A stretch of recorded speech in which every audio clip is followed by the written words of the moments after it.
Good evening, ladies and gentlemen. This is Brock Beard from LastCar.info, and welcome to Behind the Wall, the post-race show that comes on after the race as we celebrate the second career Cup Series win unofficially for Austin Cindric, a moment that I think blindsided a lot of us, myself certainly included.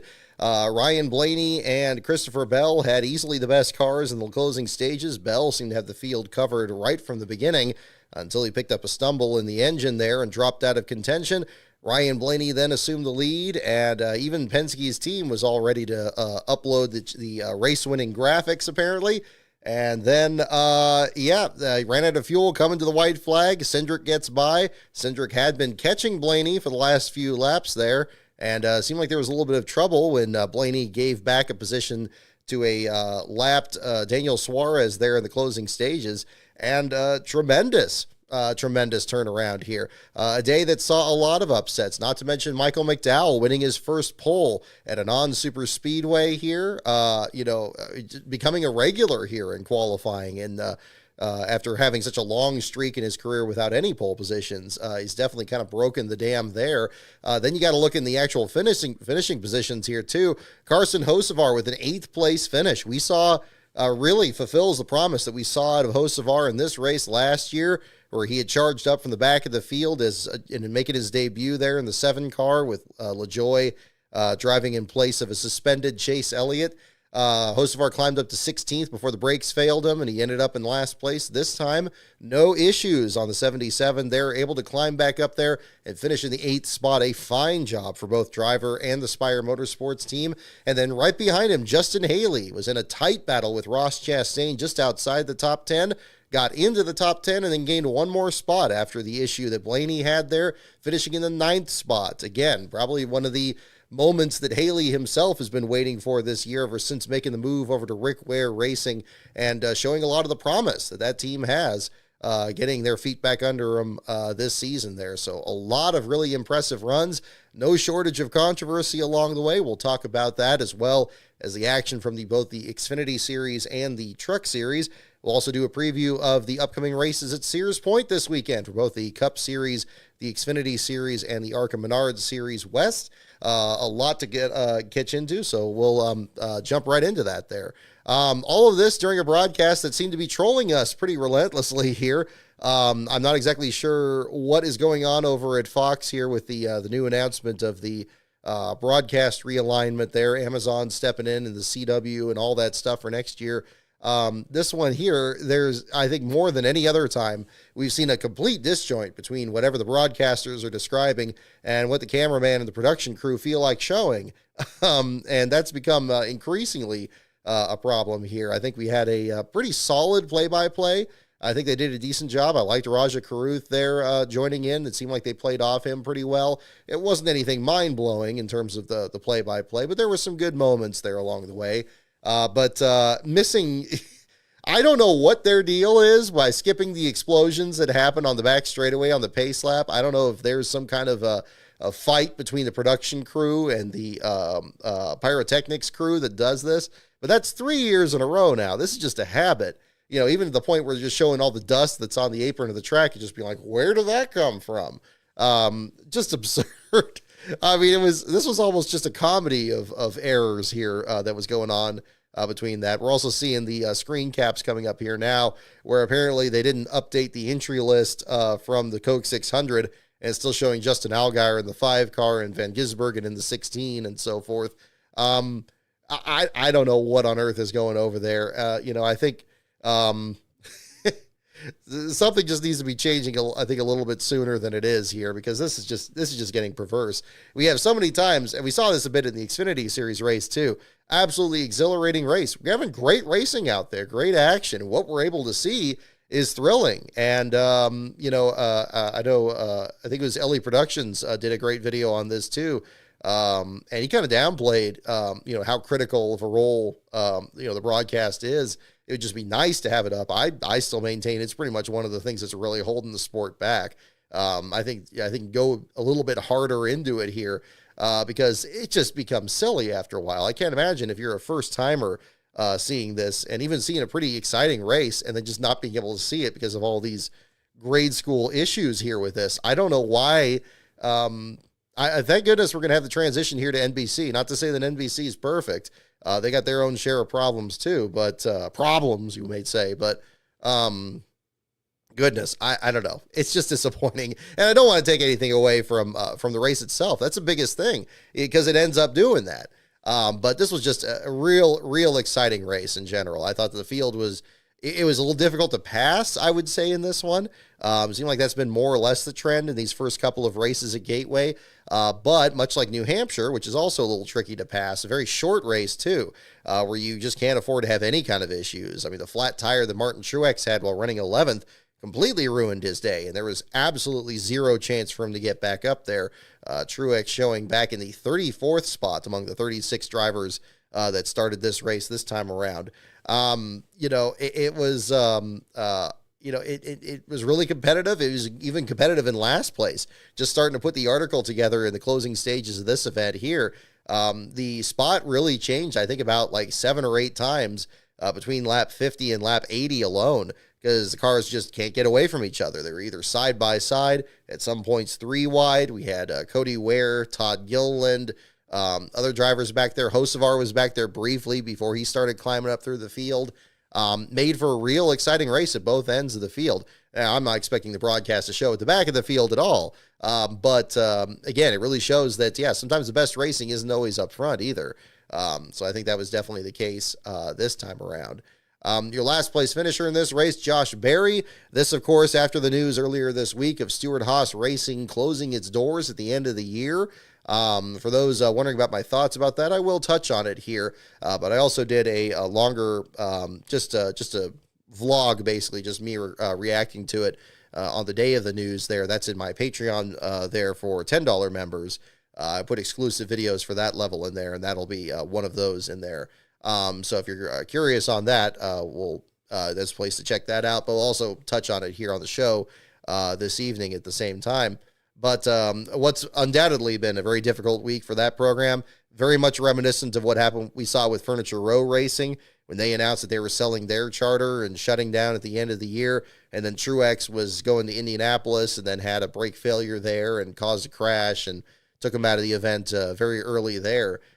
Seeing a little bit of shades of it here. Although, again, brake issues aren't at all unforeseeable at this track, assuming that was the case with Barry. It certainly seemed that way. If it wasn't that, it was at least a very catastrophic left front tire failure that sent him into the outside wall pretty hard. Glad to see him get out of the number 4 car okay. But regardless, that will be the first last place finish of Barry's career, not just in the Cup Series, but in NASCAR's top 3 series. I believe he had 133 combined starts between Xfinity, Trucks, and Cup. This just in his, of course, his first full season in the Cup Series now. And the first last place run since the number 4 car was disqualified at Talladega last year with Kevin Harvick driving it, invalidating a photo finish there at the end of that event. So, a little bit of history there at the same time. Kyle Busch and a little bit of a fracas there with Kyle Larson down the front straightaway there. I think, people are pointing fingers at one or the other. I kind of want to categorize that as just a racing deal. Very reminiscent of what we saw to Kyle at North Wilkesboro a few weeks ago, where it seems like, again, you kind of run out of room coming off these corners. And if you're alongside another driver, you could probably just run out of room, in that sense, and then have to bounce off the outside wall. Seemed like in this case, he was bouncing off of Kyle Larson down the front straightaway. Larson retaliated and then, basically lost control because he wasn't going into the corner at the right angle. And, ended up putting the 8 car on the wall. I don't think there's anything that really should be coming from this necessarily. I think, again, just a hard racing deal there. But regardless, it ends up with Busch back in the 35th spot there as he continues. They're saying it's his first DNF of the year, but it feels like he's had more. Of course, not counting the All-Star race there. Although that was Stenhouse's in that case. But still, I mean, just really off this year. I don't know what's been going on there. Pretty much by this point last year, him being the defending winner of this race, he'd already won 3 races at this point with Fontana, Talladega, and Gateway. I'm not sure what's going on. He's turned around his season at Sears Point before, as he had in 2015 when he was injured the first part of the year and needed to have a win to kind of start his championship advance. we could see that next week, although I'm not really holding my breath on that either, because there's going to be many other drivers that are going to be very competitive, I think, going into the road course this weekend. Another one of them being Martin Truex, of course. Again, mentioning his flat tire there, finishing in the 34th spot. Cody Ware involved in both the opening cautions. The race spins off of turn 2. Apparently, according to team radio, the car was really struggling to come off the corner, was having a big push out there, ended up in a couple of incidents there, spinning off the track, but still finishing the race 2 laps down. The only car 2 laps down to the 33rd spot. And then Corey LaJoie rounding out the bottom 5 in 32nd. This is the first time since Gateway joined the Cup Series that the number 7 car has not finished last in this race. LaJoie was the inaugural last place finisher in 2022, and then mentioning Hocevar when he climbed into the 7 car last year, being the last place finisher in the event that time. Seeing other drivers that were contending for last earlier, John Hunter Nemechek climbed to 27th. Derek Kraus in the 30th spot there. Disappointing deal there for drivers that didn't have the right strategy towards the end of the race there. Michael McDowell, again, after winning the pole and leading several laps in the opening stages, just didn't have the right sequence there. Having to pit very late in the event there, ends up in 25th, sitting in the lucky dog spot there if we had a late race caution. Unfortunately, that wasn't the case for him, and even if we did have that, I'm not sure if he would have had enough time to really climb back into contention there. But that remains unknown there at the finish. We saw some flourishes out of Chase Elliott as well, although he did bounce off the outside wall during a 4-wide battle off of turn 2, where once again, it seemed like he just ran out of room there, involving an incident there where he bounced off the fence. He ends up finishing in the 13th spot between Ross Chastain and Chris Buescher. Seeing mentions in the comment for Austin Dillon, definitely want to mention that as well. Fantastic run for him. He and Busch seemed to have a good strategy there in the early laps. Of course, before Busch was involved in the incident with Larson, Dillon ended up climbing to a 6th place finish there at the end of the day there. Easily the best that team has looked this entire season. But all of this secondary again to Cindric. I want to kind of mention again that with Cindric this year, this, I guess, looking back on it, hasn't entirely come out of nowhere. It sort of may feel that way, at least that how consistent he'd been up there. Obviously, he was the last place finisher at Phoenix earlier this season in an incident that was very early in the race. He was also the last place finisher of the open race during the All-Star race at Wilkesboro. But if you remember in that one, he was actually competing for the lead in that before, and then on a restart got stuck in a 3-wide battle, very similar to the Busch and Stenhouse situation in the All-Star main there, and that ended up resulting in an accident that dropped him to the back of the field. Before that, I thought he was very impressive at Daytona. I thought he did a fine job in the duels with his battle with Harrison Burton towards the end of the duel race there. Even though the Toyotas swept the wins there, I think the Ford showed some good speed there, and could have been very good in the 500 as well. He seemed to have the right drafting line there with him and Corey LaJoie and Ross Chastain inside the Hendrick duo there. Just didn't quite work out, and they ended up spinning into the grass, and that finish ended up a bit further down the rankings there. So it's good to see him rebound there for sure. I think it's a driver I wouldn't say necessarily overlooked, but I think, maybe he hasn't been necessarily as bad of a performer as maybe the raw statistics seem to indicate. Yes, it's been since the very first next-gen car race we've ever had at the Daytona 500 in 2022 that we've seen Cindric win a Cup Series race, but the man hasn't forgotten how to drive a car, especially after he suddenly became just as good as ovals as he was on the road courses back in 2020, and good enough, in fact, that he was able to beat a very dominant Chase Briscoe for the Xfinity Series championship that season. Could have very easily won the championship again, were it not for a bump from old Daniel Hemrick there off of the final corner at Phoenix the next year. So good to see him get a good run. Hopefully this gets some good press coming into this weekend. I wouldn't be surprised if he had a good showing at Sears Point as well. Although, again, I think nobody's going to very easily win this race, even though you have people like Truex that have been so dominant at the track in the past. I think the new pavement and everything else is going to really leave that very much up in the air. So this will be another driver to certainly watch. Good to see that Freightliner paint scheme get a good run, too. As he mentioned in his post-race interview, this is a car that he seemed to really have bad luck in. I believe he had a last-place run at Michigan or Dover in that one. I remember him spinning in the Clash in that one, too. So several bad runs in it. But good to see it finally make victory lane. I remember Brad Keselowski coming very close to winning at New Hampshire in that thing, back when the number was in the correct spot on the doors there. But again, a great effort there too. But good race to be in Austin for sure. I guess if Austin Hill was in this race, he probably would have had a good run too. Who knows? But looking at your top 10 there, Austin Cindric, your winner over Denny Hamlin, who again, he was my pick to win the race there. Had a fine showing there. I thought he was going to be pretty hungry after the 600 there, where things didn't work out with the rain delay and the ultimate stoppage of the race there at that point, and that seemed to be the case. Finishes 3.844 seconds behind Cindric. That's the unofficial margin of victory. Brad Keselowski in the third spot keeps that momentum going. Again, Ford's looking very good in this. We saw how much speed the Penske cars had, but the RFK cars right up there too. Keselowski in third, and you had Buescher just outside the top 10 there as well in 14th. Tyler Reddick in fourth. Joey Logano in the fifth spot. That was Lasbro's pick to win. Of course, the inaugural winner here back in 2022. Dillon in the sixth spot. Christopher Bell, a disappointing seventh, but for a car that was blowing up, I think that was a fine showing that he was able to have.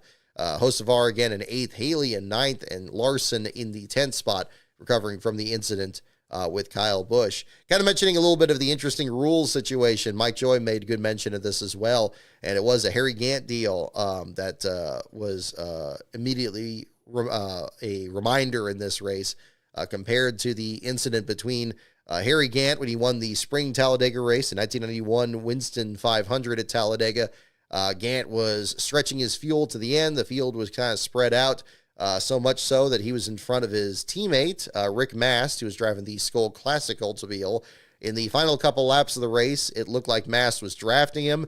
There was a lot of speculation as to if Mast was actually pushing him, including on the last lap of the race, which Gant ultimately did win. This was before his Mr. September streak that happened later that season. But Gant did get the victory. It did stand. Whether or not that rule either was in place at that time or if it was strengthened after that, I'm not exactly sure. But the consensus seems to be that other drivers can help a car get pushed around out there, because you have situations where somebody runs out of fuel or something, and in some cases even avoids a caution flag in those cases. But if it happens on the last lap, you're really not supposed to, and then that becomes a penalty at that point. Not sure exactly what the penalty is. I'm sure Bob Pockrass will bring that up, because no doubt that was a moment that I think among many that got a lot of attention in this race here for sure. But again, kind of an interesting situation. Truex, of course, losing those laps with the flat tire there, being in position to help out Bell, and him finishing seventh in the race, even though we don't have a full season point system, and Bell, of course, now winning 2 races this year between the rain-shortened 600 and Phoenix, already still has pretty good standing in the point standings there. It still had a solid finish there. Undeniably a disappointing one regardless, but that's another way to certainly look at it. Other drivers that climbed their way up from the back of the field, Daniel Hemrick and Zane Smith were both factors towards the back of the field. Smith was the last place starter in the race. We didn't have any drivers drop to the back for technical issues there. Hemrick ends up finishing in 18th with Zane Smith in 19th. May not sound like the most electrifying finishes, but for both those teams, especially Zane's, I think that's a tremendous rebound there for them. They've been leading the last car standings, or very close to it, for several of these races. But that was definitely the case there at the same time. But again, I think a really exciting race. I think there's a lot of interesting strategy that was taking place. Like to see some different contenders up there, and then really a surprising winner on top of it. There's not much more you can ask for. But again, as I mentioned, and as many others have as well, I think this race, probably more than any other, has really illustrated how important the broadcast is, and especially, having the left hand know what the right's doing. Make sure that you have not only decent play-by-play that's describing and even enhancing the action, but it's got to be on the same step as the actual the camera work. I don't know what they were looking at, whether it was just missing the fireworks at the beginning when the booth is saying, okay, there's going to be fireworks like on the last pace lap, and okay, these drivers are getting warned that they're going to do this, and then they zoom in on Denny Hamlin's left front wheel. I mean, that's just something where you're just, I can't even say that that's not paying attention. I think at this point you're actually trolling people there. I mean, it's insane. And I think not updating the lineup for the post-race thing, that just seems just laziness to me. I mean, they just didn't do it. It's incompetence at the very least. I mean, which is a problem. And then again, I mean, I don't get why, they don't seem to listen to the booth. I mean, you had situations where at one point Josh Berry had slowed down on the track and the camera never showed it and the booth wasn't able to follow up on it. And, again, I think the booth plays some role in that because they have their tools that they can work with, whether it's the scanner or talking to the pit road reporters and try to fill the gap in. But they shouldn't have to work even harder than they already have to do the camera and the production crew's job there. Same thing with an incident on pit road as well. Luckily, it was shown a bit afterwards with Ty Gibbs, which had a bit of a close call. Usually those replays get shown pretty quickly or it's shown live. But Mike Joy basically had to describe the entire situation, and then we go back to see it afterwards. So many situations where that was happening. Never really got a full sense of Josh Berry's accident, if it really was a catastrophic brake failure or if it just was a flat tire. That wasn't really established either. I think in that sense, you could probably rope in the pit road reporters for not following up on that. It's just really unfortunate. It feels like it's almost on the verge of just kind of crumbling apart, and we're just going to have just, a situation with just the radio plays by and they're not even going to show any visuals at all. That's the kind of thing that concerns me about it. But clearly NBC needs to really pick up the ball here. And I think just doing a halfway competent job is no longer enough. It's got to be real good, because next year, when you got these new broadcast partners in there, whoever is involved in it, even if there's some overlap and some of the same people are involved in it, it can't be at that level, because it just makes, it does so much damage to it. I've said it several times on this show. We've had some exhilarating racing. We got some great great drivers and interesting personalities that are out there. But for a variety of reasons, and many of them well within the control of the broadcast group, they just aren't showing it, and we're just not seeing it. And it would be nice. It's uncomfortable. I get it. I've been talking with people this weekend about it too. It's uncomfortable to have to point this out, but the net result of just being nice about it and if you can't say anything nice, don't say anything at all. Well, if you do that, they're just going to keep doing it the same way they always have. They'll be like, oh, well, we're doing it perfectly because we're getting Emmys for this and all that. And so we must be doing it right. That's where it has to be said. And it may not be the most comfortable thing to do. It may upset some people that are in some very prestigious positions in the sport. But I've always said that, the stakes are simply too high. If you want it to keep growing, if you want the sport to keep growing, not just having people show up at the races itself, but to watch it on TV, because there's always going to be more people watching it on TV than you can fit into any one of these tracks. It's got to be a great production. And you should want to have it be great. I mean, it makes me wonder if the people that are producing this are even fans of racing, if they're just kind of just on autopilot and just doing, the bare minimum. It's really bizarre. It's frustrating. And I'm not the only one saying it. Again, a lot of people have been pointing this out, and I'm glad, because, maybe some momentum could build up. And I don't know, at the very least, just try something different. Because, after a while, people are going to tune out, and that's the unfortunate thing. And, we don't want that to happen. So that's where I think it's important. I'll definitely be talking about this more in the Xfinity race too, because I think that one also had its share of examples there at the same time. But I think it was particularly glaring in this one, which was disappointing because, again, I think this race pretty much had it all. It had some close racing. It had some interesting moments on pit road, interesting strategy, an upset winner. We had mechanical attrition. We had, almost, an on-track fight there between the Larson and Kyle Busch deal. This was a fantastic race. And anything that distracts from that is something that needs to be addressed. So sometimes it takes a really good race to really bring that into focus, and hopefully that'll be another positive that can be gleaned from this. But again, congratulations to Austin Cindric for the victory, pending, of course, the results of post-race inspection, and we'll be finding out what happens there at the same time. We'll get into talking about the Xfinity and Truck Series here as well, and we'll go ahead and jump into that. We'll kind of go backwards from here. I kind of want to jump into the Xfinity race because, again, this one also absolutely fantastic racing out there. Some of those physical road course racing we've seen in a while. The Xfinity Series already puts on a great show at just about any track they go to. But here at Portland, between the rain that we had in the first one, and then AJ Allmendinger was really good in the race last year and pulling off his win there. This one, I think, was the best of the three. We had a bit of a pile up there off of turn 12 when it seemed let Chandler Smith drop some oil on the track.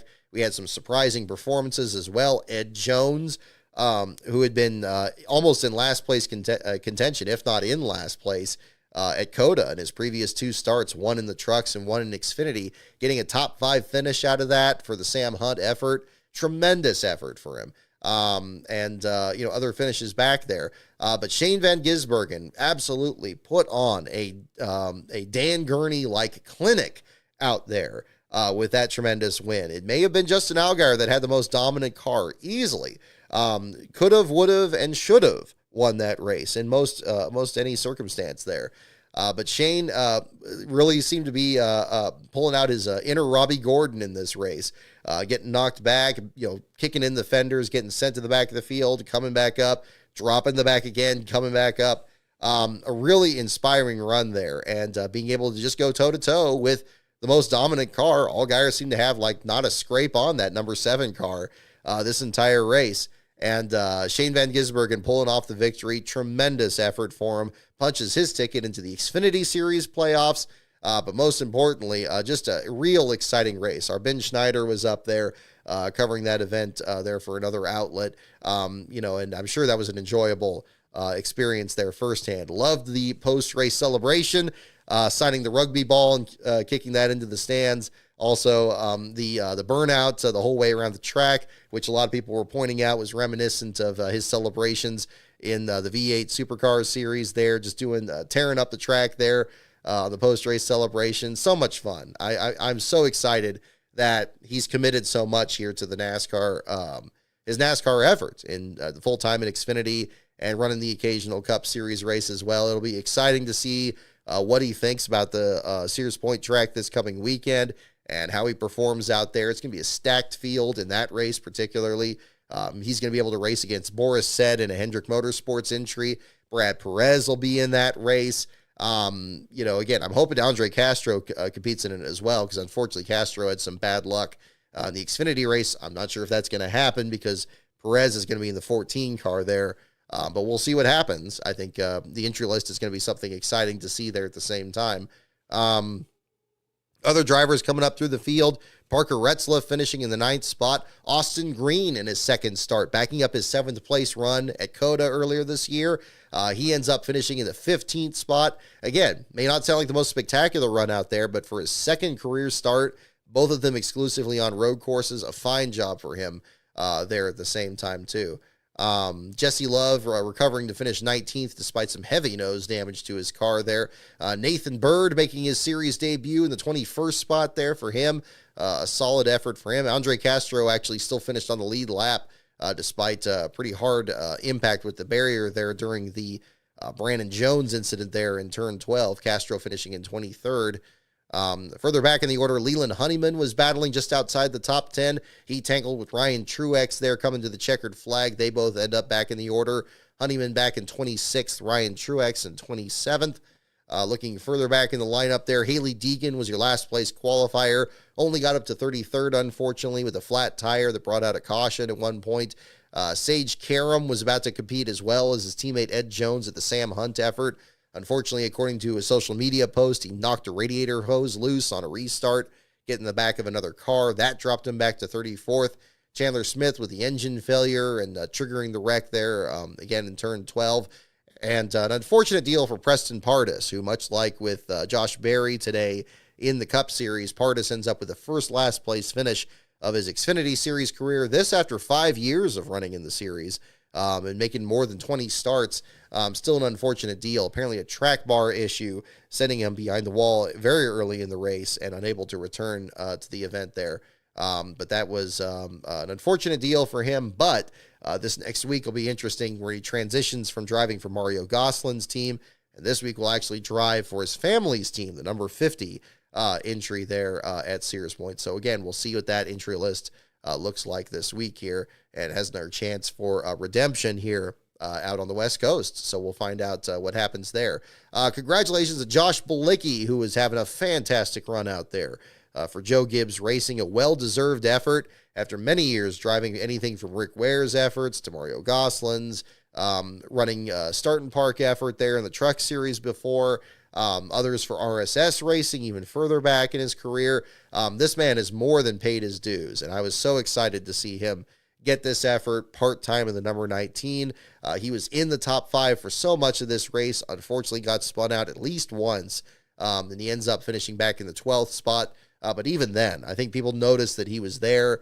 Hopefully they notice even more whenever his next start is. I don't know if he's running it this week or not. We'll find out with the entry list this week. But whenever he does, I think that's going to be really pretty exciting to look at there at the same time.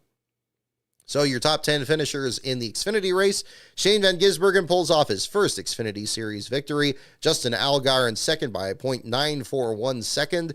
Sammy Smith recovered from a spin in the final corner to get third. AJ Allmendinger in the 4th spot.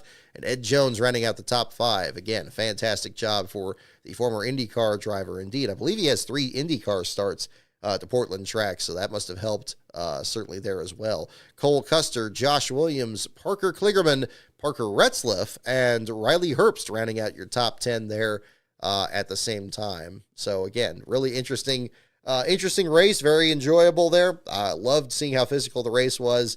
Again, I know it's even more challenging at a road course to really capture all the action because there's so much that's happening simultaneously. I still felt like there was a bit of that disjoint between the booth and the camera production. Now, that may well have been. It sounded like it was a remote broadcast. I don't know that for sure, but it sure felt that way at least. I've never been a big Adam Alexander fan. I think Jamie McMurray was doing a solid job. Trevor Bayne was okay in there as a color commentator. And again, much like what we saw in the Cup race today, they were trying to draw attention to things they were noticing in the field and stuff, and it just wasn't happening. Adam Alexander, again, I think is a wonderful host.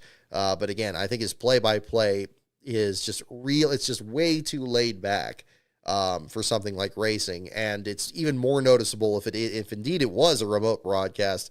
It gets to be even more noticeable because he just gets outfoxed by what's happening on the track. And he's just like a half step behind there. And, you know, we're not playing jazz here. We need to actually be on the beat and actually covering what's happening as quick as one can there. So, I'm not sure what the solution is. Probably the best would be to bring a broadcast group out there if they weren't already doing that already. But, again, that's hopefully something that gets looked at a little bit further down the line because I think Portland puts on some really interesting racing. I'm glad the weather held off. As interesting as it was in the rain the first year, I'm glad that it was dry because it's a very competitive track. I remember it in the Truck Series. It always seemed like kind of a go-kart track because the elevation changes are so slight. And, it's got all these flat-out portions out there, like the on the back straightaway there, too, that make it really interesting. Not to mention the chicane on the front straightaway. So kudos again to Shane for pulling off the win there, too. I think the other thing that's going to be interesting is which teams are going to be piecing their cars back together and which ones have backups ready for Sears Point this week. We could very well see some cars getting kind of pieced back together. We saw that last year when Brad Perez took over for Leland Honeyman at the Xfinity Series race, and there was an incident in the last corner. It unfortunately tore up the car there, and they were unloading that. And then Honeyman fighting to qualify for the race at Sears Point the following week. Unfortunately, wasn't successful that time around. This year, he finds himself in a better points position there with the Randy Young effort. And I think he's really made that 42 car his own. It's unfortunate the deal didn't work out for him there this time, especially with the pretty much small sponsors on that number 42, or very much a lack of sponsorship on that entry. But I think he did a fine job regardless. It's unfortunate that he ends up back in the 26th spot there, but he was not running there. Definitely coming to the white flag too at the same time. So, again, fine job there. Justin Allgaier sweeps both the stages, doesn't quite pull off the victory there. Undoubtedly, he's going to be just as hungry as ever at Sears Point this week. I'll be interested to see what paint scheme they run. I thought the cherry paint scheme looked pretty cool on the 7 there.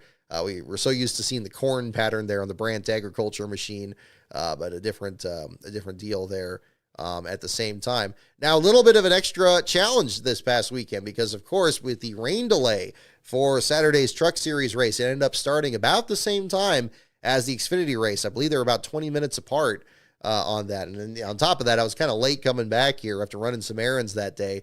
It's always tricky to do that whenever you have a rain delay. I try to anticipate it's going to be at least 2 hours before getting out there. But I got back in here basically right when the Xfinity race started, and we were a few laps into the Truck Series race and then catching up what was going on. Luckily, I caught the beginning of the Truck Series race while we were out. Kind of the NASCAR app actually really helps with that. That's the way I used to cover a lot of the races during COVID in particular, where I was either commuting back from work and I would just pull off and stop for something to eat or something like that and cover the races just watching the app itself.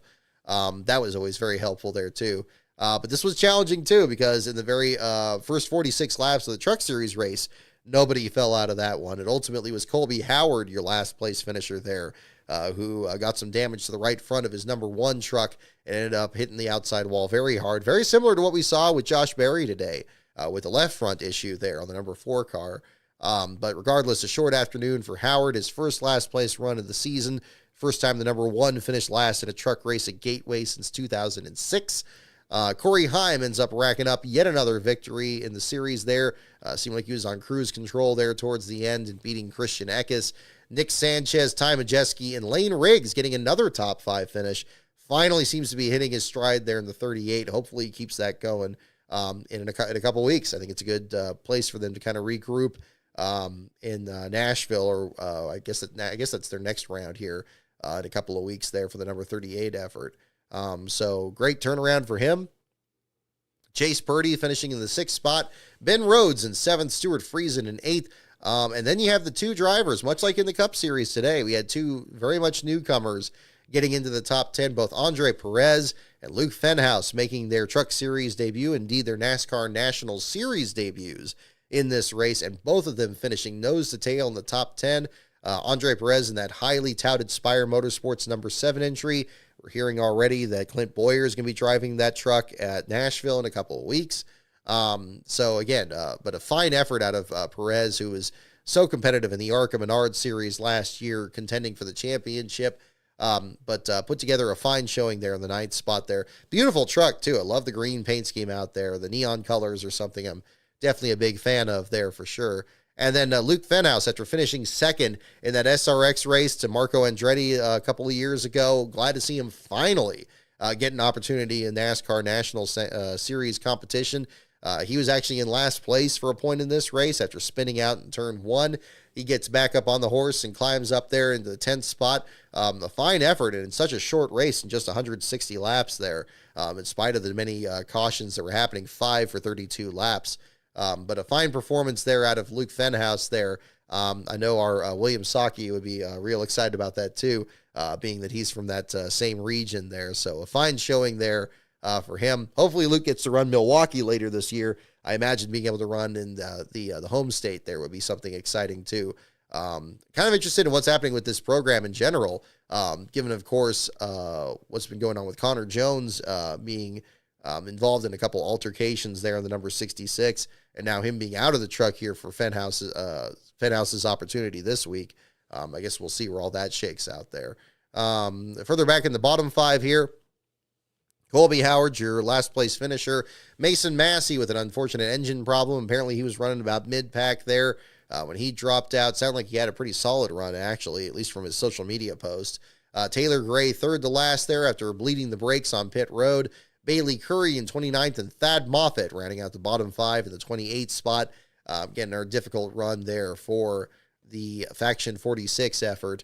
Moffitt being in last place very, very briefly. Him and Keith McGee trading the spot there in the early stages before Colby Howard's accident there at the same time. So a lot to take from that. Enjoyed watching both races at the same time. I got to say, between the two, I enjoyed much more watching the Xfinity Series race there because, again, I think Portland is an interesting road course. Truck Series used to run out there as well. Put on a good show out there. I'm glad it's back on the calendar. Definitely that region deserves to have a venue up there. Hopefully in some time we can see the Cup Series have a venue up there too, especially now that we have the wet weather tires, which that region would so much be dependent on for sure. given the climate out that area too. But I got to say, I mean, truck race maybe wasn't the most exhilarating one, but the Xfinity and Cup races, my goodness, they absolutely were. It's a wonderful bit of momentum going into Sears Point this weekend, and I very much enjoyed that there too. I'm just seeing Justin Haley tweeting here, this being 38 minutes ago here. 9th place for the Moto Rad USA number 51 and Rick Ware Racing. Words can't express how incredibly thankful I am to Rick, Lisa, and all of Rick Ware Racing for allowing me to drive these cars. So a fine effort. This being from Justin Haley, posted a little bit earlier today here. But yep, and then at this point, it's gonna be definitely interesting. Michael Jensen, thank you for the super chat here as well. Do we know anything about the Castro kid running the 14 Xfinity car for daughter? He was running 11th when he crashed Brandon Jones and Perkins near the end. Again, thank you for the super chat there. First of all, so in the race itself, this is kind of an interesting deal with Castro's effort there. I've been in touch with him, especially since last year when he got Jesse Iwuji's car into the race at Chicago. I thought that was a really interesting story, especially since he's from the Chicago area. So him qualifying for that race was tremendous, especially how big that entry list was. I think it was one of the stories that really needed to get more coverage there. Castro this time around was actually driving a Chevy, and apparently it was in conjunction between the Jesse Iwuji effort and Bobby Daughter's team. You saw some of the sponsors from the Iwuji effort on there. I assume it was a Iwuji car, because we've seen Daughter's team more often run Fords this season, whereas Iwuji's run Chevrolets. He was involved in the incident coming off the corner there on turn 12, the biggest pileup we had. He almost had it cleared, and it looked like he got thwacked by Brandon Jones and ended up hitting the tire barrier with the left side of his car. Very similar to the incident that actually cut down the left rear tire on Sam Mayer in the closing stages of the race itself there. Luckily, he didn't have that particular problem. But again, a solid performance out of him. I'm glad he recovered as well as he did. I was worried that was going to pretty much park him for the race, given how unforgiving those barriers were. But he did a fine job recovering. As that's from what I saw, that was what happened during the race. I didn't listen to his radio at that point. But again, I am hopeful that maybe he's entered in the race this weekend. I don't know if Jesse Iwuji's team is coming out here. That would probably be the best option. But if they're joining forces with another team, it probably points to, again, kind of their limited resources. Obviously, they've had issues with sponsorship since Jesse's own latest season with that Xfinity effort, this being the number 34 car. Of course, we saw a partnership just last week in the 600 between Carl Long's effort and BJ McLeod's that put BJ in the number 66. That seemed to be very much the same thing that was happening here with the number 14 car this week. Obviously, we know, again, Brad Perez and a beautiful paint scheme. Harris Liu did a great job with the T-shirt design there as well. The Rafology number 14, it's like a muted, like pinkish purple with black on there. The number 14, it's going to look dazzling on the track. It's going to be cool to see that when we get out to the track here this weekend for sure. But we'll find out what happens there too. Yeah, Carson Hocevar in the 8th spot. Again, fantastic job for him for sure. It was definitely a remote because McMurray was in Charlotte the whole weekend and called the race. That makes sense. Okay, good. Well, then, yeah, see, there you go. That just makes it that much more of a, that makes it much more of a difficult broadcast. I'll give some latitude to the booth there for that, for maybe not being on the ball all the time. But if you're doing it remotely, you can have any number of screens in front of me. I got 2 of them right in front of me here, just doing it from home here, and I'm not doing anything that's on TV, so there you go. That'll be a different deal there. Let's see. Can't wait to see how much Fox will miss next week at Sears Point being Boy 89. Yeah, I agree too. It's definitely a possibility. Hopefully it won't be that, hopefully they don't miss that much because it's a beautiful track. It's going to be really interesting to see with the new pavement. The Xfinity race is going to be very late in the day. I know for those of you on the East Coast, it's going to be a bit of a challenge. I think they said it was going to be 5 o'clock Pacific. So 8 o'clock Eastern for that, but whatever time it is, I encourage you to watch it for sure because I think we're going to put on a good show, and I think it's going to be a stacked field there. And we'll do our best here to cover the action. Our Ben Schneider will be also at the track there that weekend. He and I will be covering the action there. His will be much more with the ARCA West side of it there, but we'll both be there to kind of check out what's happening for all 3 series, and I think it's going to be exhilarating there too. So we'll definitely have to be checking that out. I guess we can transition into that as well. If you guys have any other questions or anything that I skipped here from the top 3 races this weekend, we'll do that. Before we get to trivia, I want to make sure, because I teased this earlier, and I do want to get into it here. As you can see, I'm wearing my old Michael Waltrip shirt from 1994. So we got the old Pennzoil Pontiac paint scheme on here. And I wanted to bring this out because this is going to be a little bit of a throwback weekend this year. So as I've hinted already on the show here, and I've already mentioned this in the past, of course, so I'm going to be checking out the action at Sears Point this weekend. I am going to be credentialed as well this weekend, as has been. I see you there in the chat. Thank you for tuning in here as well. Glad you made it over to California here as well. So we'll be seeing you at the track this weekend. Again, we're going to do the action at Sears Point, covering, again, the Cup Series, the Xfinity Series, and the ARCA Menards Series West. We'll be staying near the track starting on Thursday night, and then covering the action all 3 days, Friday, Saturday, and Sunday. One thing I want to kind of bring up as well is I figured I'd make this a little bit of a throwback weekend as well. So I have some old pictures that I kind of want to share from the track, some that I was just kind of going through, and these being from about 30 years ago, to kind of give you an idea of the way the track used to be. You see a lot of shots about the way the track looks now, with the beautiful new grandstands there on the main straightaway, and a lot of the fan amenities out there, especially shade structures, have been kind of a big focus out there. I don't know if you've had a chance to see the interview that Kyle Foster did on his channel this week. He and I did a great discussion there with Brian, the track's vice president, and had a great discussion about, plans for the track this weekend and kind of what they're looking at going forward. Brian's still very new with the track, started last August, so this will be his first Toyota Save Mart 350 weekend, and we certainly wish him the best of luck and thank him again for the time he allowed us for the interviews there.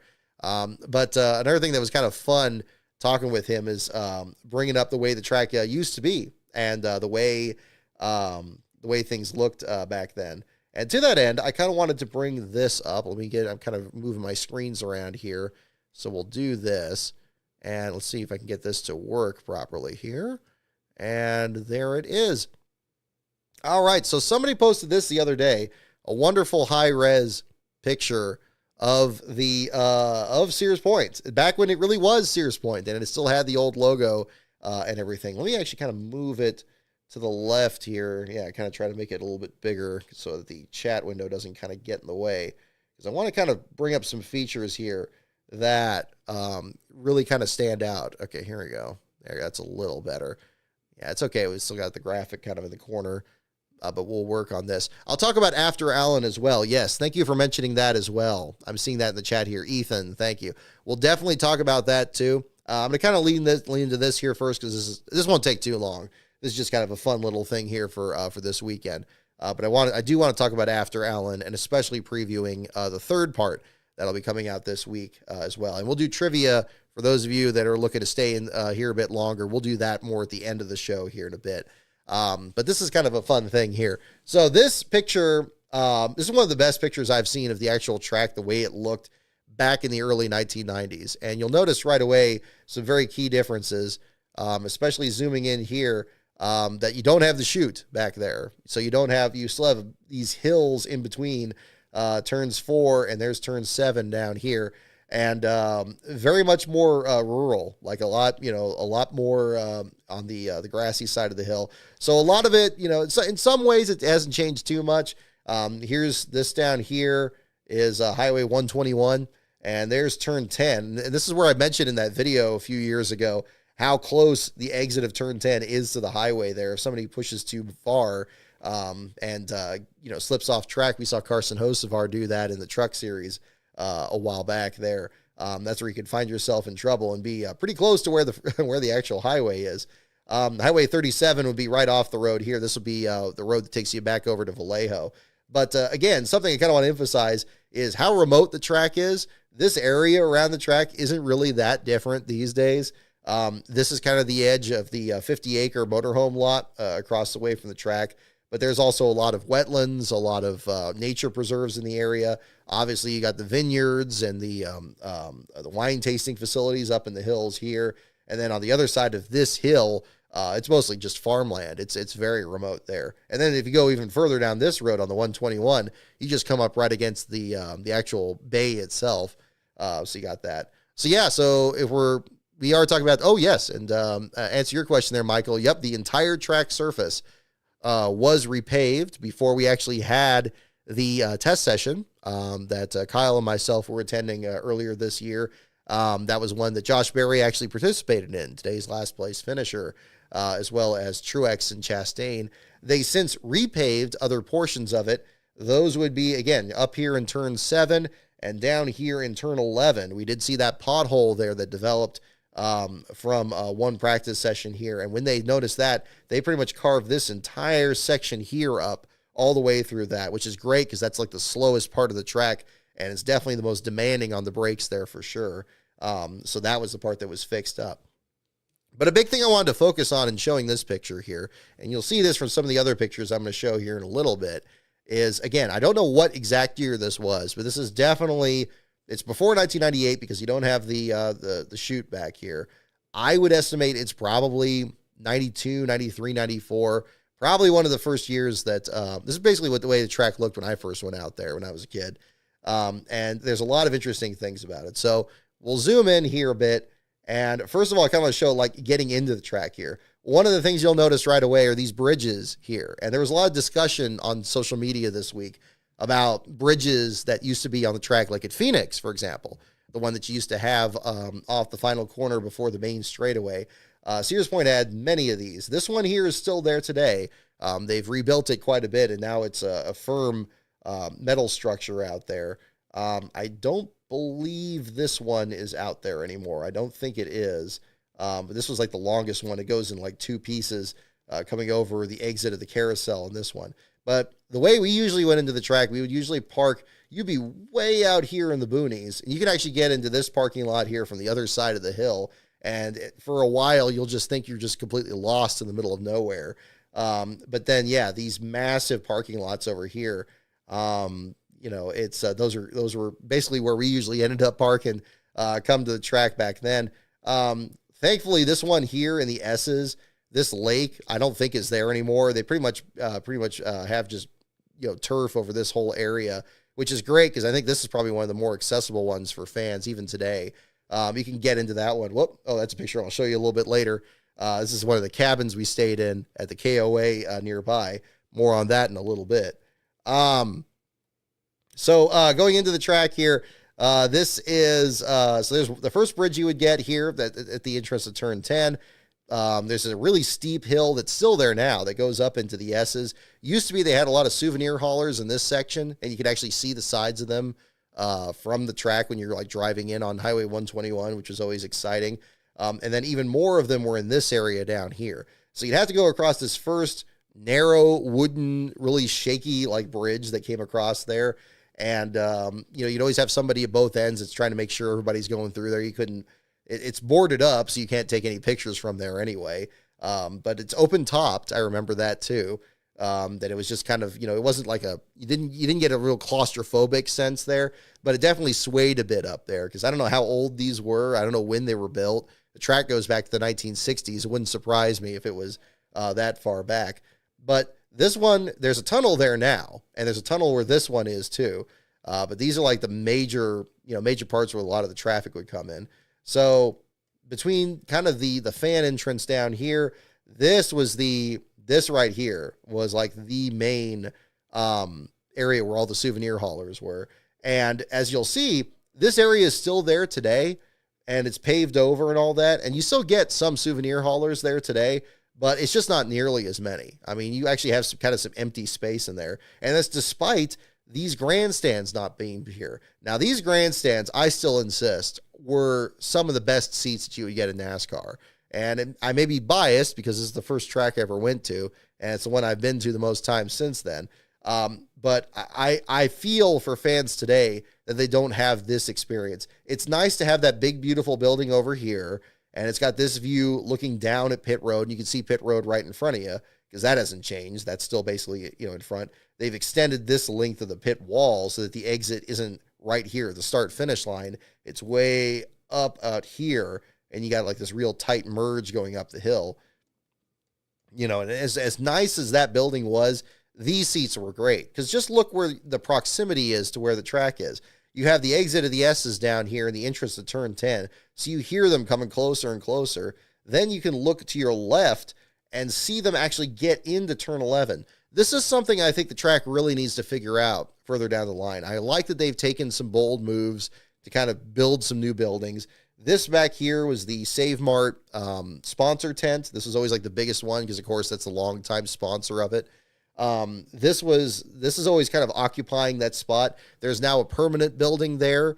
I guess I keep forgetting what it's called. It's like the Turn 11 Club or something of that nature. It's got a nice porch on it. It's got a perfect view of this. But it used to be that the actual grandstands would have a good view of Turn 11.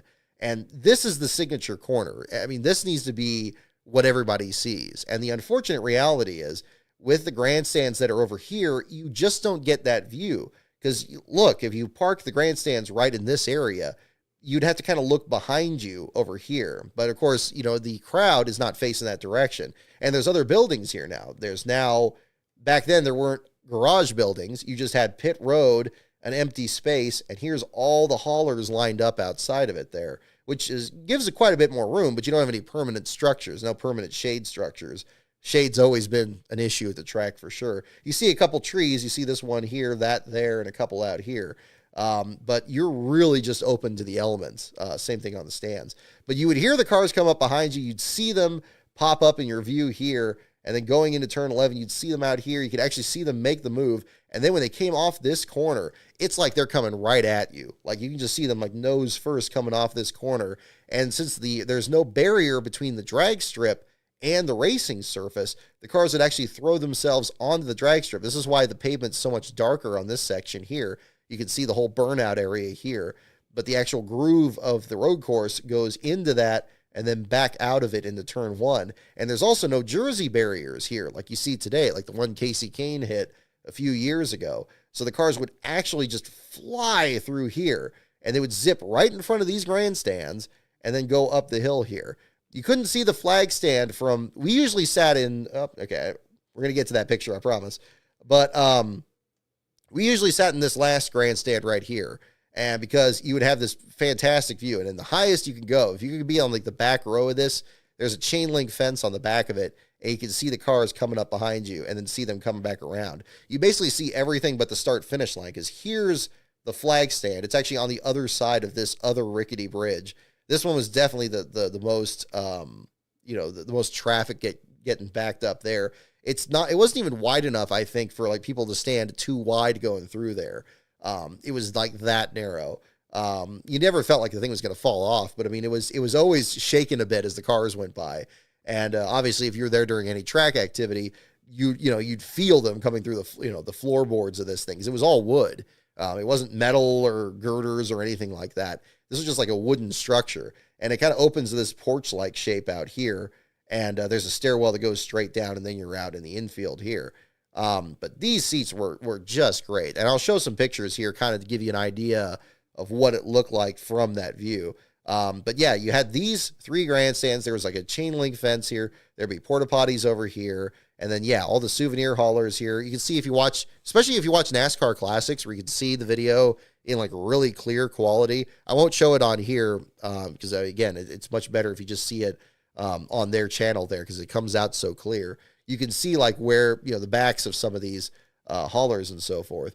They had like, I guess they didn't have restroom buildings. You still had porta potties a lot back then. So, again, very different back then. But these were just great seats. I have such fond memories of it, even all the way into the early 2000s where this is the old drag racing building, the small pagoda here. They had a much taller building. There's like a 3-story deal. They actually just tore it down recently. I didn't even notice that would go into the testing session, but it's now flattened. So there's like nothing in this area, which is great because from the media center, which is now in this area, you get a really good view of like kind of that dip exiting turn 10 and getting into the braking zone for turn 11. and see through there. But of course, the drag strip's still there. It's now separated by jersey barriers, and so this is a much slower corner. You can't throw it into turn 12 and go to the line, which is unfortunate because, of course, we've seen some close finishes there, like the Tony Stewart and Denny Hamlin finish, but you don't have all this space here to really throw the car out against the wall. You think of Jeff Burton wrecking into this barrier in 1998, where he and Dale Jarrett touched wheels about here, and he skated the car sideways. That wasn't right in front of us, but it was pretty close to our stand. It was like right about this area here, short of this this bridge in that section too. But just a great view from there. So always have fond memories of that stand. Back then, they had temporary stands here too at turn 2. The current stands, the Earnhardt Terrace, is actually on this hill now. This used to just be mobile homes, people sitting on the hill, like you see at, well, really at Portland this week too. And then you had actual like physical stands, but it was again, much like with the grandstands at the main straightaway, it was a completely different view. Today, there's like tents and stuff in this area that are up on this hill, but back then you used to look straight across and you could see the cars actually go up into 3 and probably into 3A, although there's kind of a viewing area here too. So again, that was kind of in a different spot. And here's the TV screen. We had, of course, the TV screen down here for the main stands. There was at least one. This is it right here for the main stands. There probably was one for the other side because I'm sure these guys couldn't see the screen from this bridge in the way. And I thought there was another one further up here, but that was the case. I'm seeing a couple you mentioned already, Gilligan's Island. You can see that it's not set up here. So this makes me think that maybe this was not taken during a NASCAR weekend. But yeah, this is that area where they would have set up those infield spots with jersey barriers, and somebody could actually pull off here, pull in, and do their pit work here, and then duck back out. Again, you have this really wide area, tons of space, and being able to pull out on the track. So this may either be before the Cup Series came out, they didn't have a big enough field. Maybe they had a Winston West race with smaller ones. This might be more like late 80s than early 90s, just from that detail. I know this big Esso logo in turn 11 was there for many years before they repainted it. Obviously, it's very different now. It actually has the Sears Point, the Sonoma Raceway logo, and so forth there. And, of course, now with the fresh pavement, it's even more different there. But that was kind of the view in that area. So, in some ways, it hasn't changed that much. Most of the fan amenities are still really in this area, but now there's not these stands in the way. It doesn't make a great viewing area for on-track action because the haulers themselves are in the way, and there's not really a place to get through them because they're like flush against the barrier. When we had the ARCA West Series use this area as pit road, that made it a little better because you could at least walk out into this area, at least in the media access there. You can check that out. But again, the barrier is so high, you can't really see the on-track action that well. I always find it much better on this side here. So this leads us to kind of the other bridge. So again, we talked about the longer bridge to get to the infield. Now this section, of course, is where all the action is nowadays. You have the main grandstands that kind of occupies this whole space, which is kind of where the old media center was. The media center is now over here, which is on the opposite end of the entrance to the garage. The old entrance to the garage is still there. This is the one at exit of turn 11.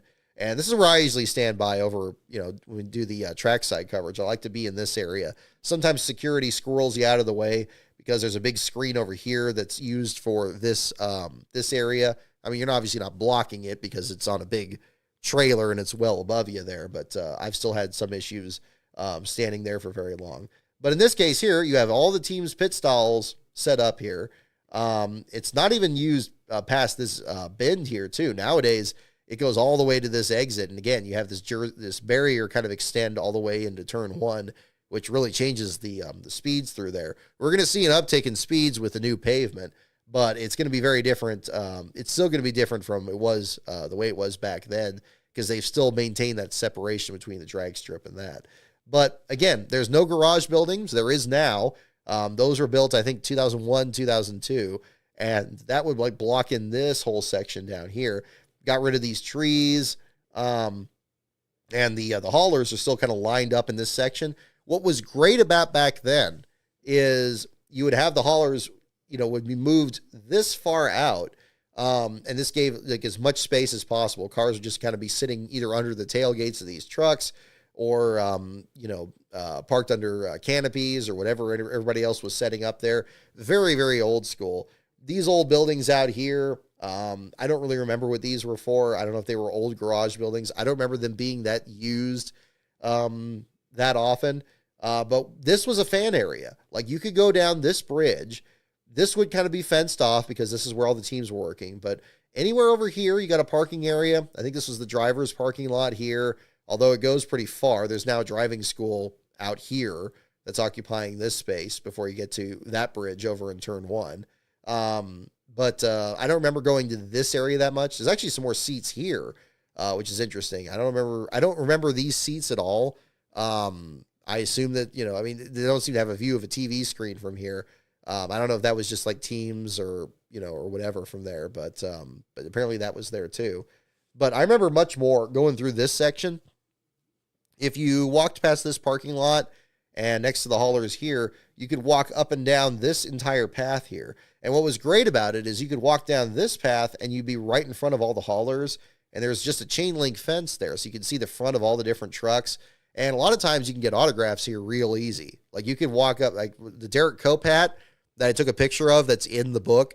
I got it signed right around here somewhere where Cope's hauler was lined up. And that was a great thing. I mean, all of them, sponsors sponsored a team for the entire year. So you can pick one out of the crowd really easy. You still pretty much can today, but it's not quite as accessible because they've kind of gridded this whole area off, and you can't really go down this far because most of this is used for like tech inspection and so forth. But back then you could walk down there. So yeah, you can walk from end to end, see all the haulers. You can kind of peek between them and see them working on the cars and everything, kind of pushing them along, getting to the pit road. You still had the exit to the grid down here, as well as the one in turn 11. So those would be kind of good spots to check out. Over in this area here, I have clear memories of this. This was like our food court back then. This was like a open air restaurant here. There was some seating. There was not a whole lot of it. And again, no shade. Shade was something that the track's, again, always been kind of chasing ever since then. It's way better now than it used to be. But this was pretty much like one of the only places you can get food. Although I'm sure they had some stuff over here with the souvenir areas. This was a souvenir shop right here. It's since been relocated down here. What was it? Victory Lane Motorsports, I think it is. Or no, Wine Country Motorsports. That's down here. They sell more like, it's some souvenirs, but it's mostly like racing gear for like actual drivers. So they'd sell fire suits and helmets and so forth. That's always a cool place to check out if you're ever at the track. You can still get there now. It's just a little bit of a maze to get there because, there's like usually a much narrower path. The Xfinity garage is kind of like here, and the Cup guys are just in the building down here. So you don't get as free of a view of the transporters as you used to have, which is kind of a shame. But this shop was always pretty cool. It was like a little one-story thing, had like a little ramp going into it. And yeah, it was right next to the food court. So you can get that and then go on the bridge. And then if you're back to the stands here, that was kind of your experience. But yeah, I'm seeing some questions about Gilligan's Island. Yeah, basically they had that until they extended this pit road because, again, here's pit exit, and it's just short of the start-finish line. And there's really spots like right up to here. But nowadays, if you watch the races, the pit stalls go all the way up here. And those extra spots eliminated the need for this because we really didn't add any extra spots down here. This end of pit road is pretty much exactly the same. And the wall is still really low. This wall is still really low. The apex of turn 11 is still pretty much about the same. This part here is probably the least changed of the track of anything really since this picture was taken. So this was always cool. I always found this track to be very accessible. I have memories of when Jerry Nadeau wrecked in 1998. I was still standing in the stands here, and I was trying to go over to, the spot the S's where he wrecked. But of course, by the time you would navigate all this foot traffic, the car was long ago towed, to the garage area from there. That was probably the first last place battle I'd actually tracked there back at 8 years old there. But good memories. I mean, we didn't really explore this much of the track outside of it. I mean, again, you still had some great views. You had a couple of these other like retention pools or something in this area. You had, again, grandstands facing this direction. This is more open air seating. These are more like mobile homes. When the sport really got popular, you started to have grandstands in this area. You started to have some souvenir haulers in that area. That's very rare today. pretty much that was the first spot that kind of got cleared out. They used that spot more for like classic Trans Am and other support events. They'll kind of have that be their garage area in this section. A lot of that's been paved over. And then this hill runs downhill alongside the track. Not quite as steeply as the track itself, but you kind of snakes here and there. And that's kind of the long way to get back down to where it is. So if you go to the track today, I've been getting some questions from a couple of fans that are going to the track these days. I didn't really pull in a picture to kind of compare the way it looks these days. But basically what you have is none of these stands are here. All this is paved. This is like 95% of where the souvenir haulers are. There's a few over in this area behind the grandstands. More of it is food tents. There's other places to get food underneath the grandstands there. They've also, when they've developed the track, especially more with the grandstands in 2, over in 4, and especially over in turn 7, they treat these as what they call neighborhoods. So now they pretty much have, more or less the same kind of food stands, restrooms, so forth. It's gotten a lot better, and also with the shade too. As much as I have fond memories of certain aspects of this, I just remember it just being hot and there was not really many places to go. And you really had to make sure you brought your cooler and your drinks and so forth. For more details on that, I definitely encourage checking out the website because they do have some parameters about how big of a cooler you can bring in and so forth. I don't have that memorized backwards and forwards, so definitely check that out. But yeah, this parking lot's about the same. The administration building's up here now. That's kind of taking up some of that space, but the rest of this lot is still here. This is the media lot over here. So a lot of times coming to the track, we park here, and then there's a path. You can see a little bit of it here. We usually kind of take this path down the hill towards the garage area here, although a lot of this section has kind of been taken up by the garage too. I think this has been kind of cleared out. But a beautiful track. I've always been very adamant about it, not just the fact that it's the home track and I'm just used to going there, but I always tell people that, again, you may not think it's the most exciting one on TV. I think with Fox's current broadcast, you have to grade that on a curve because there's a lot of times you just don't see what's happening. But that's another part of it there too. But I always think that's really exciting to see. So I'm going to move past these couple ones here, but there's me. So that's me in 1994. So I have that here as well. I wanted to kind of follow up on this too from last week because I told you I couldn't find my old Ricky Rudd fan club stuff, but I did find these. And there's me in my Ricky Rudd hat right there. Back when they had the hats that actually had the cars on them. I don't know why that went out of style. It seems like it should have. I could never take a good picture to save my life. I'll tell you what. Any good pictures I get, I assure you, I'm much more excited than I look in that picture for sure. But that's just being a kid, I guess, more than anything. There's me and my dad up there. This is my pink hat here that Derek Cope signed. I didn't have a whole lot of hats back then, so even after he signed it, I wore this a couple years later. This is the holding the program. It's got the Mountain Dew ad there on the back of it. Bringing the binoculars out here too. This used to be the family trip. Used to be all 4 of us going to these here. These days, it's just Last Bro and myself. You'll see him in a couple of these shots here too. There's Last Bro in his Earnhardt hat at the motorcycle display. This kind of gives you a little bit of an idea of what the souvenir area behind the main grandstands used to look like. So again, this is areas like all paved now. Back then it was grass and dirt surrounded by porta potties. The souvenir haulers, you kind of have this one up here. It's a little hard to tell whose it is. It's probably the track one there or something. But this would kind of be where the seats were. It would be up maybe about 20 feet, if that. I don't even know if it was that high. We were trying to kind of guess how high this was. But it was high enough that, it would be at least as high as standing on top of one of these haulers today. But you'd have a good view of looking up to turn 10 there. So that was pretty cool. Last Bro still has his hat. And actually, he got it in 94 because it still says 6-time champion, which is pretty funny. So he's got that there. There we go. So here's the view from the back of the stand. So again, the chain link fence. This is the exit of turn 10 going up to turn 11. You got the drag racing building that kind of blocks your view of the entrance to turn 11. But again, look at this shot.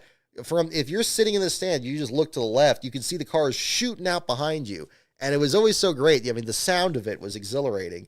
So I'm wearing my Rudd hat here too. And I got a sign that I'm holding in my hand. This is the first time we've been up there in a couple of years. Ernie Irvin won there in 92. And I have a drawing here of the Kodak film car. Of course, Sterling Marlin was now driving it by 1994. And I wrote like Go For number 2 on it or something. And it has a drawing of it. I have this somewhere. It got a little bit stained from that weekend there. But I know it was something I used to have from that. So that was kind of that. But yeah, wearing our Cal Berkeley sweatshirts and stuff. You got people, it's so vintage 90s in here. You got people with the neon clothes and the old Walkman headsets and so forth. But that was pretty cool. Here we go. Here's some shots looking behind and forward here. So this one, I posted these before, but this is the view looking through that chain link. And of course, you got Earnhardt, you got Rudd. This is Jeff Gordon right behind the barrier here, Terry Labonte, and just seeing the cars roll by. And this is on the pace lap, so of course that's how it came that clear. Exit of turn 10, just a couple of garbage trucks. Right behind this barrier is Highway 121. There's still pretty much nothing in the background here today, just like there was back then. But a great view. This is when you look forward. This is the exit of turn 12. This is before the race. Cars sitting on pit road. Again, you can see the haulers clear as day because there's none of the garage buildings. I hope I have one in here of turn 11 itself. Of course, that would be to the left of this shot, but I'll kind of zoom it in here. And you can kind of make out some of the cars here. There's Dale Jarrett, Bobby Labonte, Rick Mast. I believe that's Bill Sedgwick or Ron Hornaday, the 76 car. They had the Winston West cars competing. Here's the Jersey barriers that separated the exit of Gilligan's Island. So you were asking about that earlier. So the stalls for that would be kind of in this area. So they would, I think they had a time penalty, like they were held a certain amount of time, and then they were released over here. And obviously they would get up to speed way sooner than these guys would on the main pit road. Oh, here's Butch Gilliland. Here's David Gilliland's father, Todd Gilliland's grandfather in the 36. He qualified for the race that year. And he qualified really well, right ahead of Harry Gant. Let's see, where's the one beneath this? Okay, here's pit stops during the race. You got Wally Dallenbach, Terry Labonte, Bill Elliott, Rusty Wallace, Sterling Marlin. Again, kind of here's like the media lot over here. You can see the haulers a little better in that shot. It's still a little blurry. Earnhardt here, Terry Labonte. This is pretty close to the entrance to the garage. I think that would be right in front of where Earnhardt's stall was. You can kind of see, there you go, kind of move that a little left there. There you go. Kind of give you a little better idea of what that looks like. What else we got here? Oh, there's Last Row. This is at Wine Country Motorsports. So this would be at that building by the food court. So there he is with his Earnhardt hat. The tire. I talked about this on the show before. So people were asking me if we knew what team it came from. I think it came from either a Winston West team or a Southwest Tour team. Southwest Tour was always the companion event before the ARCA Menard Series West. They ran more late model cars than, basically the stock cars like they run today. But this was him rolling it through. This is the 50-acre lot across the street from the track. So that's where we rolled this back. We brought this back home and turned it into a tire swing. So that was pretty cool there. You can't see any markings on this, unfortunately. You can't see what the chalk markings were. And they didn't drill holes in it either. They didn't invalidate it or whatever they do these days.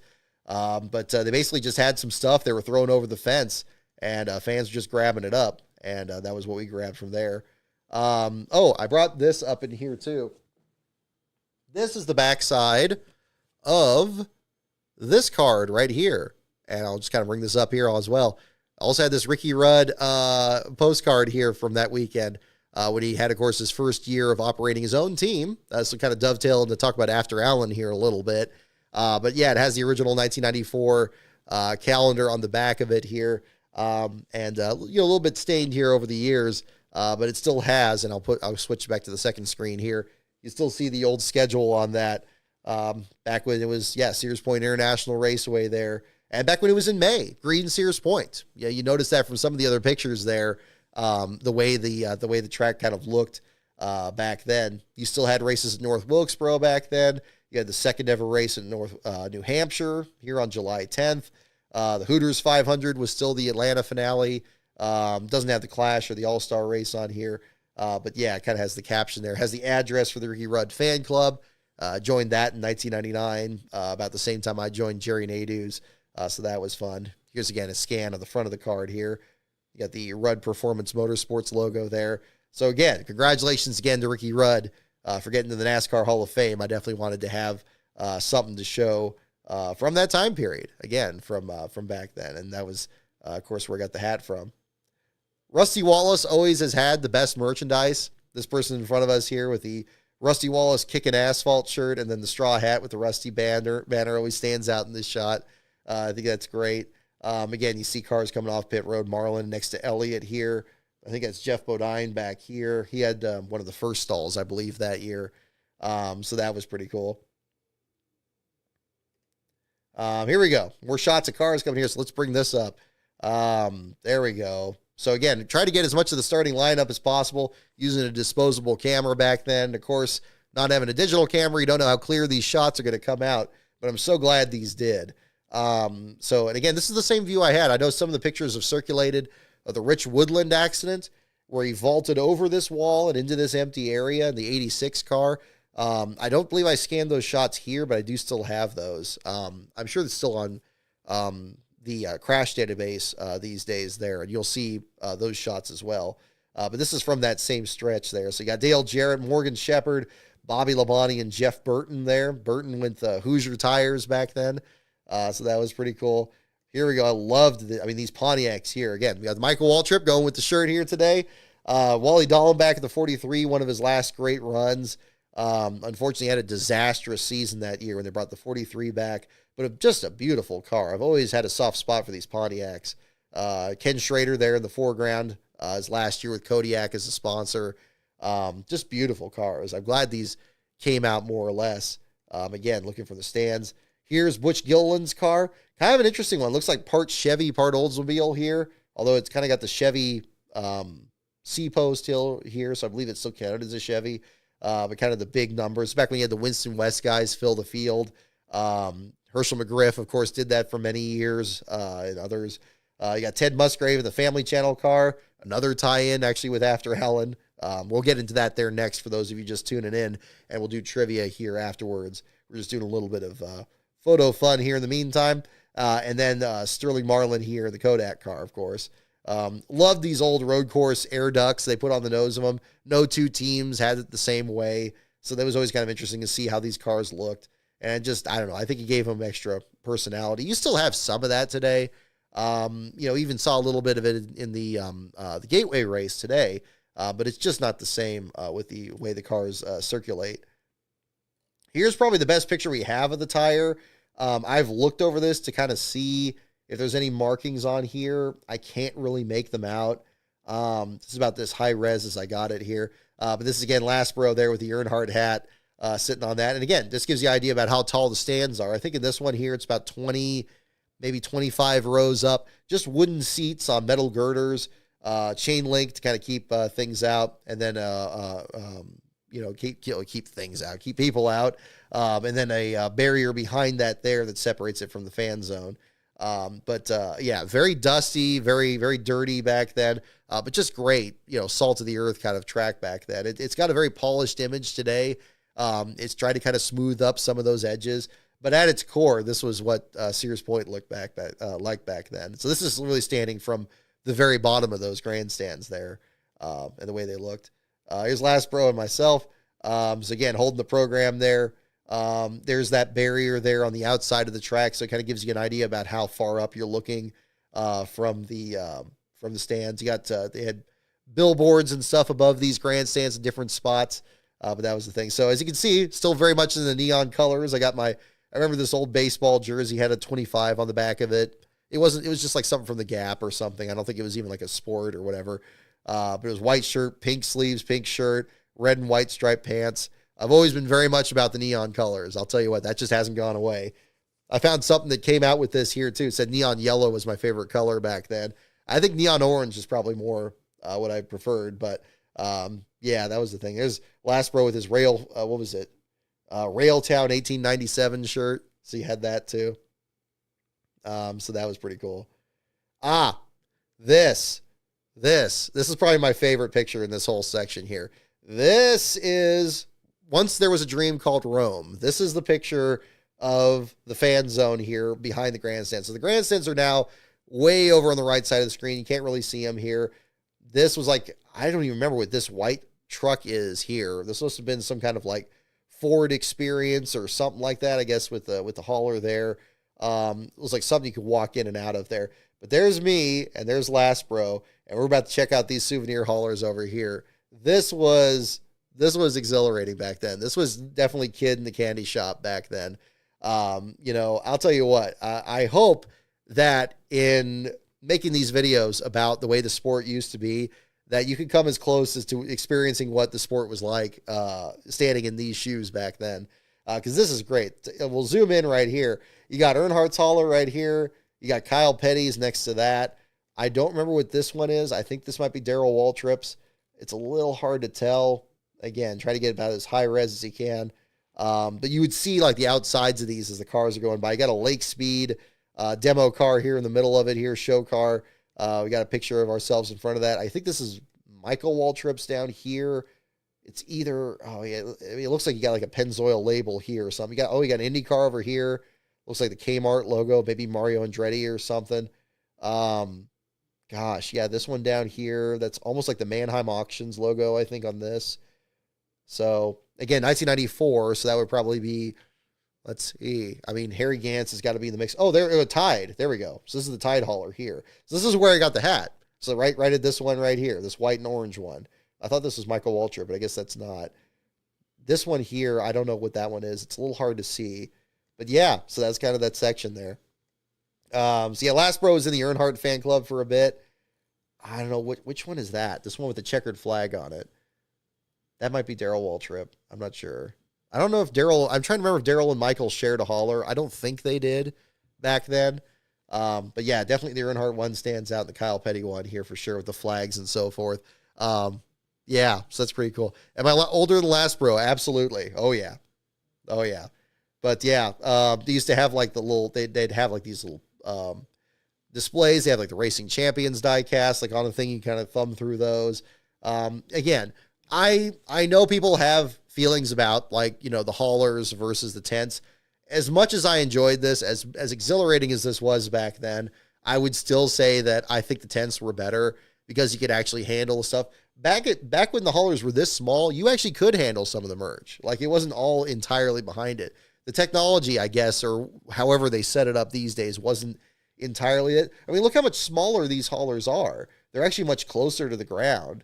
Like, nowadays, I mean, you're kind of almost face to face with kind of the glass displays they have here these days. The Kyle Petty one's probably a step closer to it. You see more of the shirts kind of, hung up and stuff in the back here. That was great. I mean, such a crazy time there back then. But, a lot of fun back then for sure. Yeah. As I say, no tires, just gas. I'm older than Lastbro, but he always acts older. So that's always the way that goes. But yeah, I thought this was a great picture. Did the drivers do autograph sessions? They did, but like I said earlier with the haulers, the fact that you had like free access to kind of at least where the front of the haulers was, I think you actually had a better chance of running into the drivers there because most of the time they just be in that area and that was just kind of cloistered off to themselves. I don't know how often they made appearances to these souvenir haulers back then because they're such smaller haulers back then. And I don't know how much room they would have had. I'm sure they did. I mean, I don't know how many of them did, but I always remembered in this time period that we got autographs more often by the transporters than we ever did at the souvenir haulers. And of course, nowadays, you got to do wristbands and all the other stuff. This was definitely very different. It's actually not as busy as I expected. This picture, I'm pretty sure is on race day, if not pretty close to it, maybe Saturday. And we were there for, both days or all 3 days it was back then. I think it was still a 3-day show back then. But yeah, no, good memories for sure. Let's talk about virtual reality. How about this? This is, so you can tell this is right behind the grandstands again in another section. This is Lastbro in these shots here. We talk about, isn't this amazing? This technology where you can wear this helmet and it's like, it's so advanced and only weighs like this many pounds. It's like in 1994, it was still a big cumbersome thing you would put on your head. And you had to stand in this little thing here. So definitely kind of an interesting little bit of a time capsule here at the same time. That was the Harry Gant farewell to Robert Presley. Okay, Thomas, I think you're right. Yeah, that last one. I think that must have been that one for the Gant farewell tour. Good call. because I did get a bumper sticker from that time. My 7th grade teacher made me take it off my binder there, but I had a Skull Bandit Harry Gant farewell tour thing that I guess we got from either that one or a giveaway somewhere. But this is pretty funny though. So you kind of seeing some shots from there. But yeah, it's amazing. Technology doesn't quite move as fast as, well, it moves fast, but it doesn't move maybe as fast as we always think it does. But yeah, I think you're right. Yeah, that must be the Mannheim auction, and this must be like the Harry Gant one. Oh, that might be a 33 flag here. That might be it too. So it's a little hard to tell. But yeah, I want to kind of zoom these in as best as possible. But yeah, that was crazy. So we got that. So I kind of want to click back to one of the ones earlier here. I'll kind of flick back through these right quick. And so yeah, so kind of look at these shots here, this cabin. Now, this kind of leads us here. So there's my dad here at this. So this leads us to this weekend. So as I mentioned, this is going to be a little bit of a throwback weekend here. This is at the Petaluma KOA, which is just a few miles north of the Sonoma Raceway. And we used to stay, we did like camping in a KOA isn't really camping, of course, because, they got like, a snack bar and they got like electricity and so forth there. But it's always a fun thing we did for a few years, those first few years going out. We did tent camping the first year, and then we saw these little cabins they had. And these were pretty great. You could kind of go in there. They had like a lamp, had some basic amenities, but you had to bring your own bedclothes. Here's Lastbro in this shot here. They had like a basic mattress. You could bring blankets in and just crash out in there. We did this for a few years. Then we stayed at hotels. Then we drove from home, and we would go there because we were only about maybe an hour away from the track. We moved further east. Then we used to take bus trips to the track. We've done every different kind of way to stay out at the track there back then. And so that was the case. So we haven't been back to this KOA in a few years. And I know I think I may have spoiled this already a few weeks ago, but the plan this year is we went to the KOA website and these cabins are still there. And it really wasn't that expensive or that much more. Well, no, it was actually cheaper than a hotel in the area. And so Lastbro and I were talking about it. It's like, you know what? Screw it. Yeah, let's go stay in the cabins again. So this Thursday, we just got a confirmation email again on this here. We're going to stay in one of these cabins again for this weekend. And I'm hoping to do some stuff with social media and whatnot. Apparently they have Wi-Fi now, which is crazy. Yeah, we're going to stay at one of these here this weekend. Which is great because it's just up the street from the track. I think it's only maybe about 20 minutes to maybe not even a half an hour from the racetrack. And I don't know why it never really occurred to us to even do this again. Because we used to just commute back and forth, but there was one year we were just so tired we were falling asleep. It's like, okay, next year we're going to stay at a hotel again. But we were looking at hotels and then we looked at the KOA and we're like, KOA is actually a bit cheaper. You want to do that? I mean, and especially since this is the last like planned race we're going to do this year, we're probably not going to do another trackside coverage this season. Never say never. Something could maybe turn up there or not. My focus has been much more on getting the videos developed. But to cap things off, in case this turns out to be the last one we do this year, we figure we make this a little bit more special. So we're gonna be staying in one of these cabins again. And my brother said, look, even if it turns out to be like that scene in Black Sheep, you remember the Chris Farley movie where they stay in the cabin, they got the bunk beds, and then like the rock rolls down the hill, and it's like a bowl of pudding fell in my pants. It's like we didn't have any pudding in that refrigerator, that whole thing there. It's like, even if it turns out to be that, it'll be fun. And I was like, I like your thinking. So that's what we're going to be doing. So I'm planning on doing some social media from there. I don't know if I'd like to do some video stuff from there too, but we'll definitely do some stuff on the social media. So at Last Car on Brock this weekend, we're going to be rocking the KOA this weekend. And it sounds like, they only had like 2 of these left when we booked it. And the other one was booked up like right after we got this one here. So I'm glad we thought of it when we did. So hopefully that means they're going to have a lot of race fans out there, and that would be great. Black Sheep, that's the one. Yeah. I always get confused with Tommy Boy because those movies are so similar and they're both just as fun. But yeah, so that's going to be us this weekend. And so we'll find out how that goes. So that's going to be interesting. So that was another thing I wanted to kind of tease on the show here at the same time. So that's kind of a little bit of a look at the way Sears Point used to look, the way it kind of is these days, and kind of looking ahead to the race action this weekend. So We're very excited to see the way the stars of the Cup Series, Xfinity Series, and ARCA West are going to handle the new pavement. It's going to be a little bit something new and a little bit something old at the same time, and that's going to be a big part of it. So I hope you enjoyed that segment, just something a little bit different here on the show, and I wanted to kind of front load that towards the beginning here as well. So at the same time, I kind of want to talk about other things that are going on here at the channel. I want to devote some time to After Allen here as well, because again, I only got to mention that. Didn't really get to mention that at Wilkesboro because we had the technical issues. The 600 was a pretty late night show. Big thanks to those of you who turned out on that one. I know that was a pretty late show, even with the rain cutting the event short there too. You know, thank you so much for checking out the After Allen video. We got the first two parts up. Part two was definitely some tough sledding there for sure to cover the story of what happened in Blountville, or again, Bluntville, the proper pronunciation. I thought of going back in there and re-recording it when I heard some of the reports pronouncing it in the proper East Tennessee accent. I decided that was probably not going to be worth it. It was going to sound kind of clumsy in the video, and I didn't want it to be distracting. So I decided, okay, let's just go with the mispronunciation. Hopefully that won't be that big a deal. So I do apologize if people took exception to that.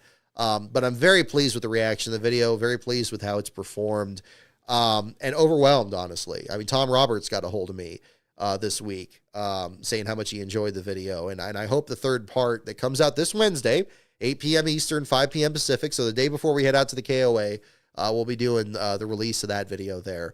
And I hope you'll find it to be a fitting conclusion to the series there. I'm very excited to be showing it to you. If you don't want to wait that long, and you're in the Patreon, if the $5 and up levels, patreon.com/lastcaronbrock, you can have access to the third part. It's still available on that page, but otherwise it'll be up this Wednesday. So that'll be something very exciting. I think it'll definitely tie it together. At least I hope it will. You know, it was definitely a challenging experience putting it together, but I want to thank a couple people in particular. First and foremost, I want to thank Brian Hallman for all the material he contributed to this. This would not have been possible. It wouldn't have been nearly as comprehensive without the material he provided, not just articles from that time period, but press releases from the team. Tom Roberts, I want to thank him as well, not just for his support of the project, but also the material he had publicly available on his website, which was also consulted for it. People on YouTube that were providing videos, including the video interview with Alan Kulwicki after his championship, the ESPN video about his dream to win a championship. I know I got some comments from some people that there wasn't enough audio of Kulwicki in the first part. I agree. I thought of putting more clips in from the ESPN video, but I really think that probably the best experience would be to just watch that video, because I think it's a really interesting experience, and it actually was released after the plane crash happened. So there's actually a bit of a tribute by Benny Parsons at the very beginning of that video. So it's actually a very touching tribute there as well. And somebody put that up on YouTube.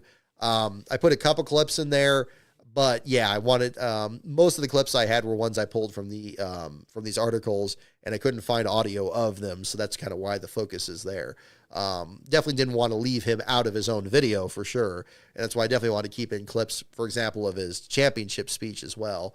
But yeah, that was kind of the big focus there for that. So again, I hope that people check that out and continue to check it out there, especially if we get the third part up. And then people looking to check out all three parts of that series there, you'll soon be able to. And I think that'll be an interesting experience. And again, a difficult part of the sports history, but you'll see, especially in this next part, this is going to be really kind of bringing together not just the establishment of the team going forward, not just from the North Wilkesboro race with Jimmy Hensley, but really the lasting legacy of Kulwicki in the sport itself and how it's really felt today. That's going to be much more the focus of the third part of the video series. So it's also going to be over about an hour long. That'll be the case there, and you'll be able to check that out coming up very soon. But again, thank you so much, everyone, for supporting that project, and I hope you'll enjoy this next part here as it ties together. Speaking of that video, other videos that I'm working on, I've been getting a lot of work done on the next episode of 500 Days. I know I get a lot of requests about that series and wondering what the progress is. To answer that, I've done everything short of watching the Cup Series race at Texas from 2001. Pretty much all the other material has already been put into the script, at least the rough draft of it. We're going to be watching the race here, hopefully this week, get those notes together, at least get a rough draft that I can then revise and get ready to record it. So that's kind of the phase that that's in. I have another video on sponsors' history in NASCAR that has been already recorded, and I'm getting the visuals together. Brian Hallman, again, provided some great material on that. That's probably the closest one to being complete. So that's going to be talking about Country Time. Country Time Lemonade's history in the sport. I know I've been vague about that detail, but we're close enough to that being completed that I don't mind mentioning that. So that's going to be a history of sponsorship, basically, in the sport. On top of that, I have a couple of opinion scripts that came together, certainly after the news from Stewart-Haas Racing this week. That's definitely the subject in one of them. To be honest, with the Stewart-Haas deal, I feel kind of petered out from from all that this week. It's just an unfortunate deal, but I can segue into that there a little bit and kind of just touch on that. I think it's another sign of another failure for the charter system. I think it's exactly this kind of scenario that it should have prevented. I don't believe the fact that that Stewart-Haas, both the partners, Tony Stewart and Gene Haas, are making this much money off of it. I don't think that's a positive indicator. I don't think it's good to have a team that's a program that's based on failure. I think a system that's based on success, maybe to earn a charter or earning a greater share of the purse or whatever that may be. I think that's what the sport is lacking right now. And I think this is another sad sign of it. I feel terrible for the drivers on the team. I feel terrible for the employees on the team. And they're finding themselves in a very difficult situation with still much of the season left to run. And now having this hanging over their heads. It's an awful situation. I know that Stewart-Haas has been off kilter really since the next gen cars come in there. I was very surprised, to hear the rumors of the charters all being sold. I think even with the struggles of the Dark Horse Ford, which it seems like have been caught up to, certainly with Austin Cindric's win today, and what we saw to Joey Logano in the All-Star race and Keselowski at Darlington, they've turned the corner on that. So I'm not willing to say the sky is falling as to that. But it's just sad. I mean, I'm frustrated. I hate it for this. We've seen so many times where a single car team, or maybe one team that's a bit lower in the standings, lost their charter or had to sell their charter. We saw this with Live Fast Motorsports this past year with BJ McLeod, and them trying to capitalize on that, and then BJ having a much better run at Talladega. I'm sure enjoying running a part-time rather than full-time in there. But to have a 4-car team completely collapse, that's the kind of thing I haven't seen since 2008, back in the Bobby Ginn era, or, something like that. That should be the kind of thing that whatever the business model is, especially with the sport being as successful as it's been, and I do think it's been on a more upward swing in a lot of important ways, that should be pretty troubling. And I think it's very easy to say, oh, well, there were warning signs. Oh, Tony Stewart wasn't as involved, and Kevin Harvick said this, and this person said that.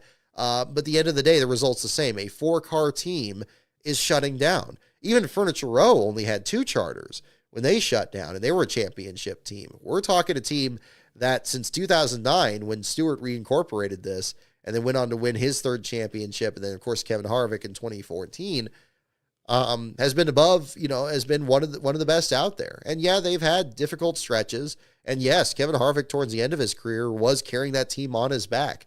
But it's not to say that was a bad team by any stretch of the imagination. And to think that maybe they would scale back, as Richard Childress did, maybe scale back to 2 cars, or maybe operate as an open team would have been a possibility. But the fact they decided to shut down completely is, I think it's problematic. And I think the charter system has everything to do with this. I know I got a lot of criticism about that earlier this week, posting it.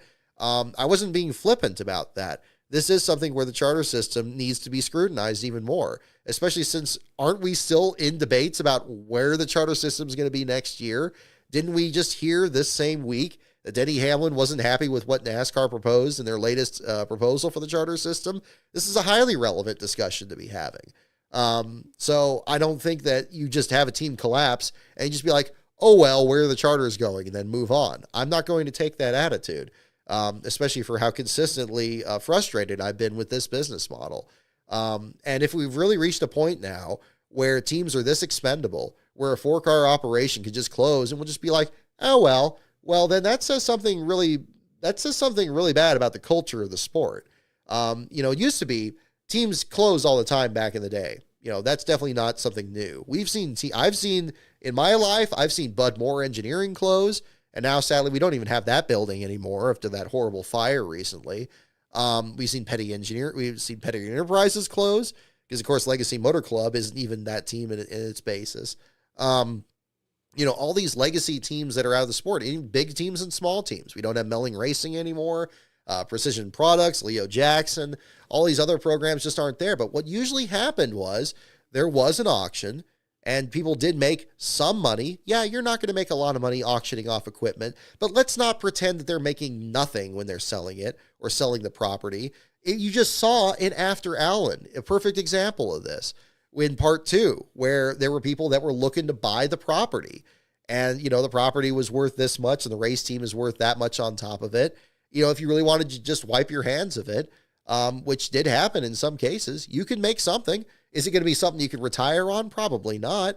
But when you get into racing to begin with, it's much more about the expenses than it is about how much you're going to make off of it. You'd like to think that teams could thrive, and honestly, if you're operating a business like that, you should look to the future and try to put money away that just in case something happens too. Some attention should be paid to that. So again, I don't buy that the next best solution to it is to allow teams to just collapse left and right there. But, back in the day, teams would collapse, they would shut down. A lot of times it would be a single car team that maybe just, struggled. Even JD McDuffie's, there was an auction at his a couple years after that team shut down. If it was a small team like that with older equipment, a lot of that equipment would go to collectors and would end up in museums. If it was a newer team, like Team Red Bull, for example, it would be good enough equipment that a new team could come from that, or multiple new teams, as we saw in 2008 to 2009, when you had Hall of Fame racing and programs like that shutting down, and suddenly all these Toyotas are available, and then you got Nemco Motorsports, you got Prism, you got all these other programs, and then people want to split hairs about that. It's like, oh, well, those were starting park teams. It's like, well, I hate to tell you, folks, a lot of teams that are big teams now started off as starting park teams. How often have we heard this year, and we're going to hear the rest of this year, about how Hendrick Motorsports almost shut down before they won at Martinsville? You think that means that they were a really well-heeled team? You think that means that they weren't saving every lug nut that came off the car on pit road so they could use it next week? Absolutely. They were in a situation where they were a small team at that point. Joe Gibbs Racing, same deal. Even with the support they had from the NFL, they were struggling. They lost to Alan Kowicki at Bristol for all the money that they had, that was the situation. So you would have teams that would close, and it was not something that was, people were being callous about. It was an event. If a team shut down and they had assets that were worth working with, a new team could assemble those together and start a new program. And the other reason they could do that is because there wasn't a charter system in the way where they had to buy a charter just to earn a portion of the purse. If they got new equipment and they fixed it up and it followed, the new technical rules, and the rules have always changed, but if they followed the rules and they passed inspection and they qualified the car, they deserve to be out there just as much as anybody else. But now we've created a barrier that's blocked things up on both ends of it here, where you can't do that. Even if you buy a charter, you may have to buy, brand new cars, these spec cars here, the next gen series, if we're talking about the Cup Series, which we are, because that's where the charter system is. And you see that difference between the Cup Series, even compared to Xfinity and Trucks today. I mean, there may be issues with the purses today in Xfinity and Trucks, but that doesn't mean that it's kept people from trying. So to create this entirely different system and then say that it's better and say that this is good, I'm sorry, I just don't see eye to eye with that. We could just as easily have that today where, a top team shuts down and they have these cars available, and yeah, they liquidate their assets and then it goes over to somebody else. That's what happens. I don't believe a Cup team is too big to fail. We've never had forever teams in the sport. It may seem that way because we still have the Wood brothers and we have kind of the resemblance of the Petty team, but that's not common. And even then, the Wood brothers are a Penske team. Let's face facts on that too. So, that's kind of the way where I am on that. My opinion is unchanged because of what happened at Stewart-Haas. And I think some people, are willing to just look at the money and just say, okay, yeah, well, the money's good, so that means that everything's fine. It's like, well, that's, it's like mortgaging your house. I mean, it's like, it's worse than that. I mean, if you mortgage your house, you still get to have your house. You can't even draw anything from it, owning a charter that way. It's supposed to have some speculative value that, you're more attractive to sponsors and whatnot. But then again, it could always also be taken away from you if you're bottom 3 of the 36 teams for 3 straight years. And then NASCAR doesn't even enforce that consistently. So again, I think it's probably been, I don't know what's going on behind closed doors, but it wouldn't surprise me if it's actually complicated some of the discussions about where we go forward from here on the charter system. So, again, it's an unfortunate situation, and I think it requires a full understanding of exactly what happened. If it was that this team was badly managed, if it was a case where, management wasn't keeping, a close eye on what was going on, if it was a matter of losing certain sponsors like Busch Beer leaving to Trackhouse, I don't want people just concluding and saying, well, obviously it was that. I want to hear that was what was going on. I think people want to understand it. And as I said on the video I put on the Patreon, I think the other teams want to understand that, because it could just as easily be them. You have one bad stretch of races, or, you lose certain drivers to this, driver retires, or a sponsor moves on, and maybe your pipeline of new drivers isn't as profitable as it had been. Technical alliances change. So many things can happen. And there's always been those pitfalls. But creating this illusion that the Cup Series is like in this bubble and that it can't be affected by outside market forces. I think we got a real shock to our system this week hearing this news. That regardless of a team, even a team that's not performing even really that badly. I mean, Chase Briscoe's been solid this year. I don't think he's been that impressive necessarily, but he's been consistent enough to at least be within shouting distance of the top 16. If a team capable of doing that is in such dire straits that they have to announce in May that they're going to shut down at the end of the year and liquidate everything, not just their Cup program, but their Xfinity program, where they're the defending series champions, if that doesn't get people concerned, I don't know what does. And I don't like being alarmist, but that's alarming. I believe in being sometimes you got to be alarming when something alarming happens. And I think too many people, at least on social media, and maybe it's not the best barometer of it, it's not the best barometer of a lot of things, too many people seem to be taking it in stride. And I took exception to that more than anything, quite frankly. Because, I really had to check. I was kind of talking about it elsewhere. I'm like, you know what? Am I just losing my mind here? Or, does this seem like it's a bigger deal than it's being shown to be? So I don't know. But, again, as I said at the very beginning, my empathy, first and foremost, is for all the employees there, including the drivers. I feel for them worst of all, because that was the thing. When other teams could spring up, when they didn't have a barrier to getting into the Cup Series, they would find work and they would be able to stay out there. They could keep their name out there. I heard this from Jeff Green when he was starting parking in the Xfinity Series. This is the what have you done for us lately kind of sport. And even for him, who won one of the most dominant Xfinity Series championships in history in 2000, the fact that Jeff Green would feel that at a certain point later in his career that, people aren't paying, as much attention to him there, then that's alarming. And so he really needs to, that's why he had to keep his name out there when he was driving for TriStar and these other programs, and indeed helping those programs grow, so they could, develop into better programs going forward there. So that's where I've always been an issue with that. I've never liked the program from the beginning.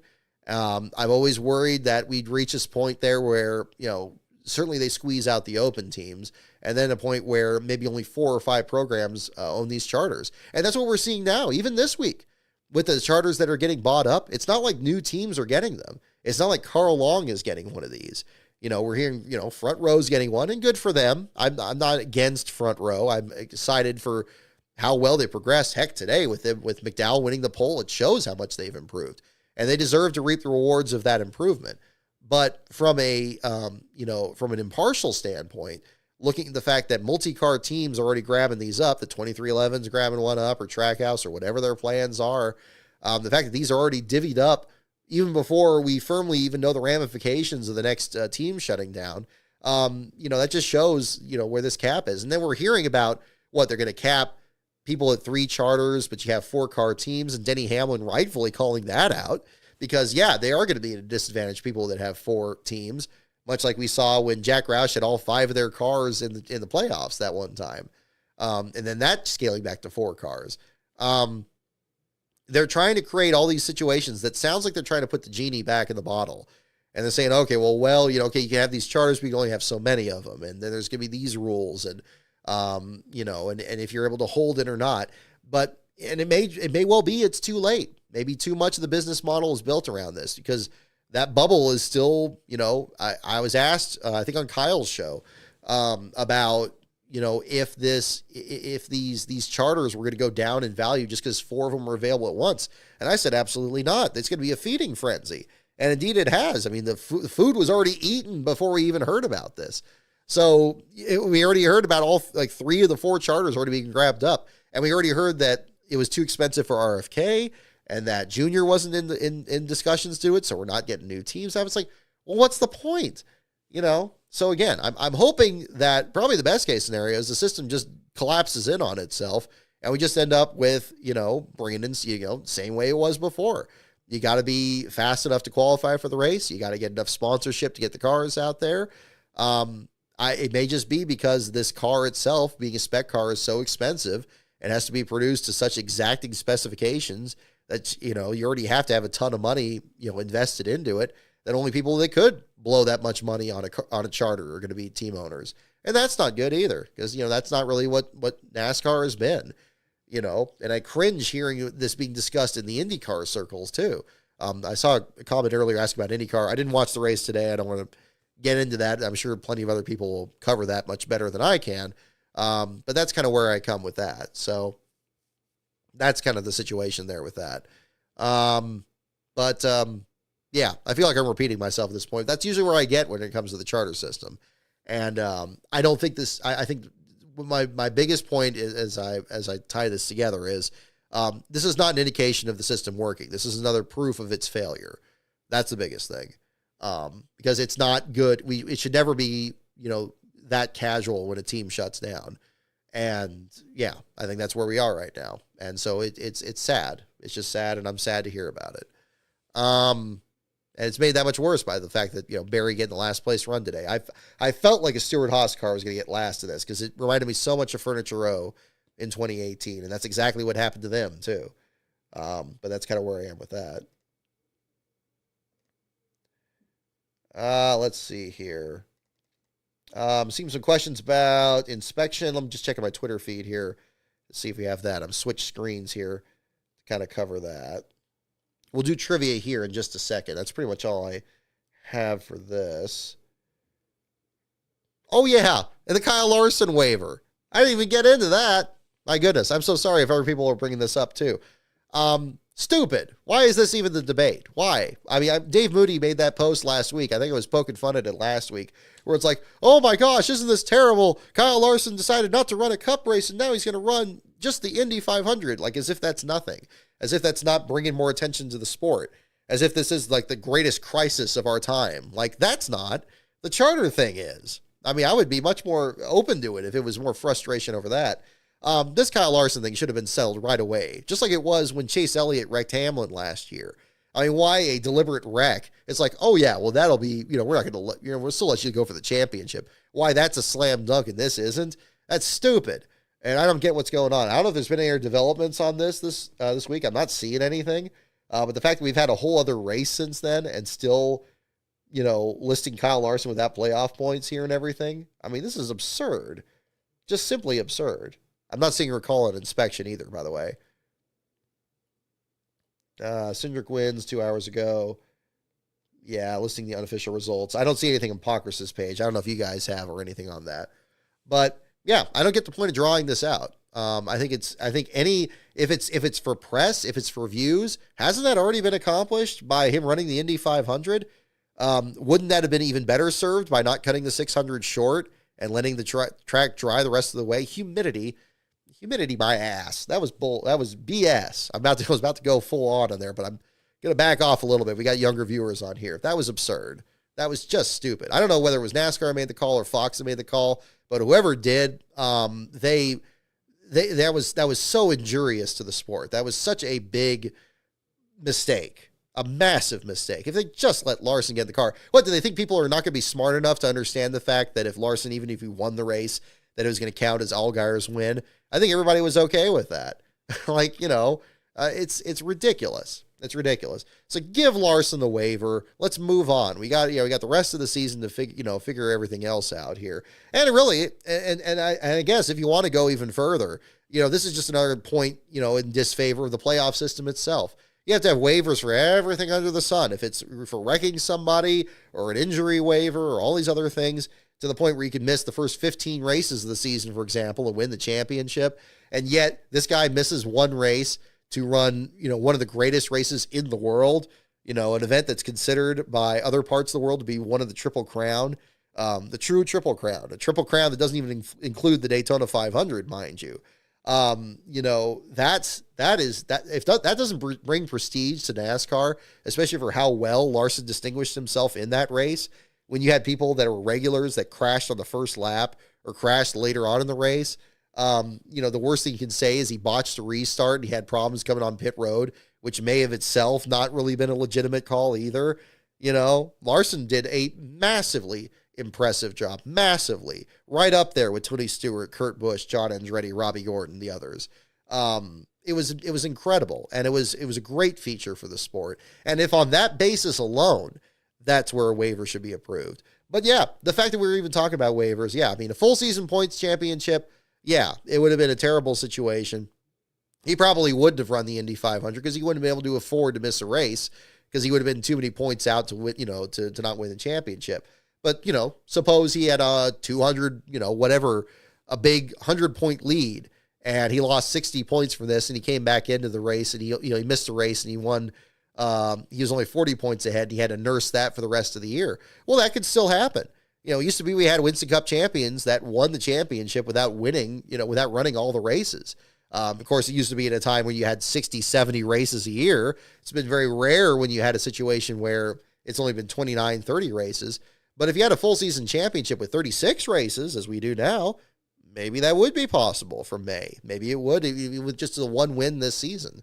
I'm not sure with the current point standings. In fact, in my point standings, let me give you firsthand example. So I did, under our rules and my picks of the week thing with myself and Lastbro, I had a 72-point lead on him going into this race. I picked Larson to win. And we have a rule in place where, okay, if your guy doesn't qualify for the race, you can make a pick before the command to start engines. And I blew that deadline. So I didn't get any points, and he picked Keselowski and got second. So I lose 53 points on it.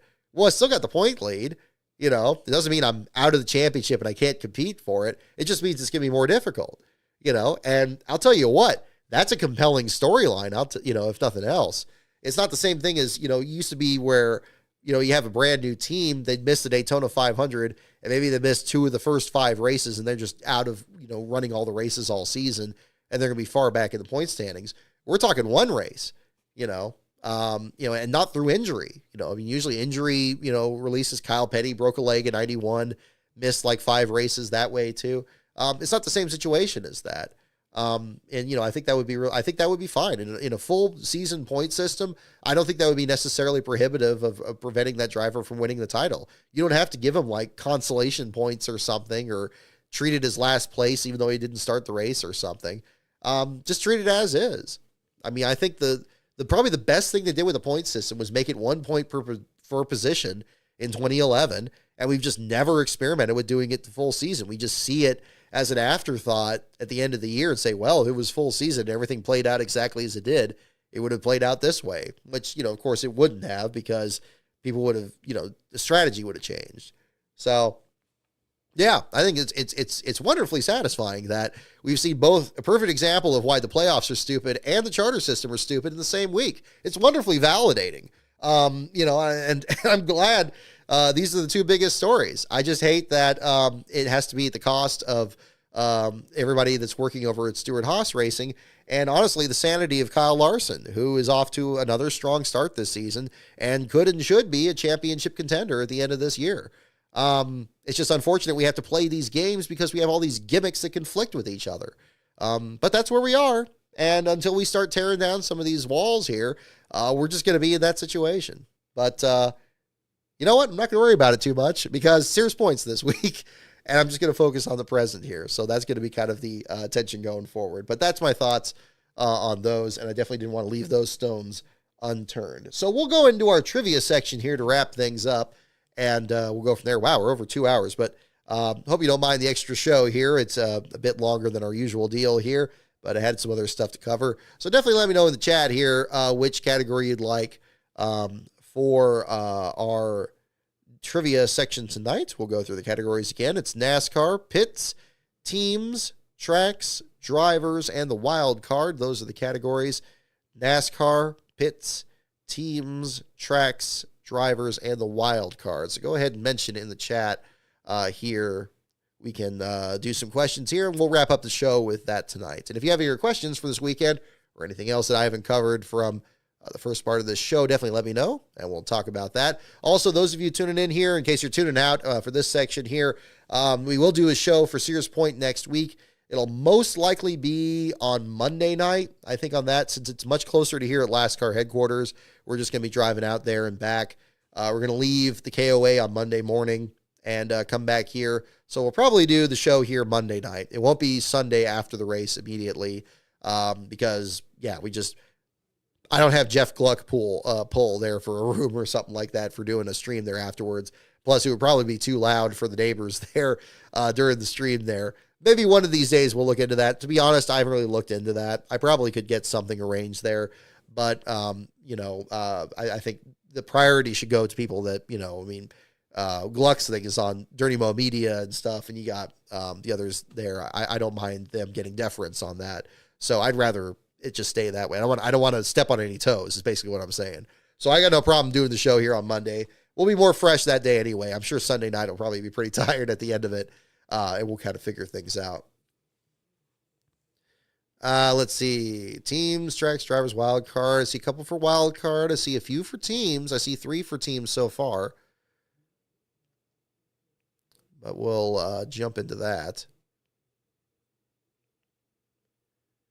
He finished third but lost to Alonso for Rookie of the Year. That's a good point, though, Tires Just Gas. Yeah, Jones was very impressive in the Indy 500.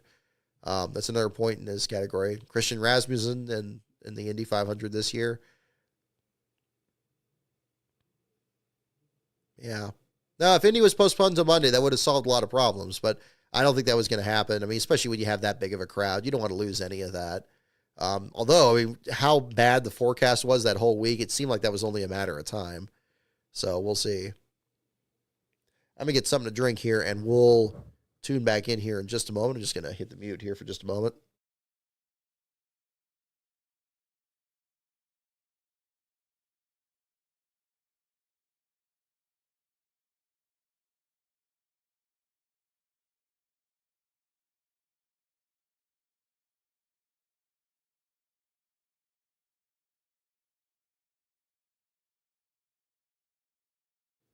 Test. Okay, there we go. We're back. Alrighty. Let's see. Which category has the most? I think I see teams more than anybody. I see 1, 2, 3, 4 for that. I see a couple for wild card. Yeah, imagine the Indy 500 of the USA Network. I'm wondering how much of a factor that has anymore. Because, of course, if you stream, it's just a matter of just clicking a different channel like really easy. Like, what's the big deal? That's why I think people are hand-wringing a little bit too much about next year. But again, as I mentioned with the broadcast stuff before, I think the people you really have to talk to are people that either have cable or don't have cable, or maybe have basic cable, or what even that is these days. I don't even know what, the most basic TV package is anymore. But I assume it seems like it doesn't have these channels like USA or whatever. And we've heard from some of those fans where they miss races. They're the ones that need to be talked to about, they need to be listened to, rather, about all this. Because I think, honestly, if you stream everything, if you have Hulu or something, you're going to have these channels. And if you don't have the particular channel, a lot of those are available pretty easily. Like Peacock's, not that expensive really in the whole grand scheme of things. And they always seem to have deals on it. I think that's I don't think that's too difficult to find, but that's easy for me to say. I mean, I think, not everybody's in the same situation. And, I know that when you're able to do one thing, you're not able to do something else. So I get that too. But yeah, you have FS1, but not FS2. That's what my old cable package was like. Yeah, we didn't have FS2 either. So yeah, so there's that. See, these are the things that need to be talked about. You'll actually hear a little bit about that in the next 500 days also, because that's broadcast coverage and who does what. That's not a new debate. And that's definitely something where I remember in 2001, it seemed like that had been solved more or less. But then when you heard about the sister networks that were covering it, it really wasn't making it simpler, because you still had 4, 5, 6 networks covering a race a year, as opposed to 4, 5, 6 different basic cable networks covering it the year before. It's like, well, what's the difference? It's just that these are new channels that nobody has. And we're kind of entering that now. I mean, I'll admit right here, I don't subscribe to Amazon Prime. I don't know that. So I've never had access to that. And I have to kind of weigh in, what's the best deal on that, or should I move things around between what coverage I use and all that? I mean, I don't know. I mean, it's a difficult situation. It's not the most difficult thing I think of our time, but I think at the same time, it is something people are going to have to figure out, because it's not a one size fits all situation. We'll do teams here for the questions. We'll go and jump into a couple of these here. How many races did the Wood brothers win in 1973 with David Pearson at the wheel? Don't look it up. Try to guess it here. How many races did the Wood brothers win in 1973 with David Pearson at the wheel? That's our first question. We'll just do a couple here to wrap up for tonight. Thank you so much for tuning in here still. I mean, wow, we got this light here is kind of over the viewer. 59 viewers, right on. Okay, well, I appreciate it. I think I have a super chat I need to catch up on here too. Yes, Beast of Metal, thank you so much for that. Okay, I'm already telling, I'm going to have to say these are your words, not mine. So reading Beast of Metal super chat, the money has never been fine under the charter Ponzi's. It's always cost more to buy one and keep it with the annual fee than owners could make back off the purse. You're just dumping money into a shredder. Well, I agree with the sentiment of it. Maybe, as to whether it's strictly speaking a Ponzi scheme, I'm not willing to go that far, but it is eye-opening that it is cost so much to buy into it, when not only, you have teams that, are selling it for like, a good amount as a result, but you have teams that just kind of ended up with them that maybe really never needed them. Like, again, a situation with Hendrick Motorsports or Joe Gibbs getting, especially now with them being 4-car teams at a time where apparently they're going to cap new people getting them up to 3. It's like, well, is Hendrick and Gibbs ever going to shut down, or are they ever going to sell their 4th charter when they're grandfathered into it? I don't know if that's going to happen. I don't think you can count on that. So, and maybe that's the point of contention that Denny Hamlin was mentioning, because it seemed like he was upset about that on his stream, and rightfully so. Or his podcast, not his stream. Excuse me. How many races did the Wood brothers win in 1973 with David Pearson at the wheel?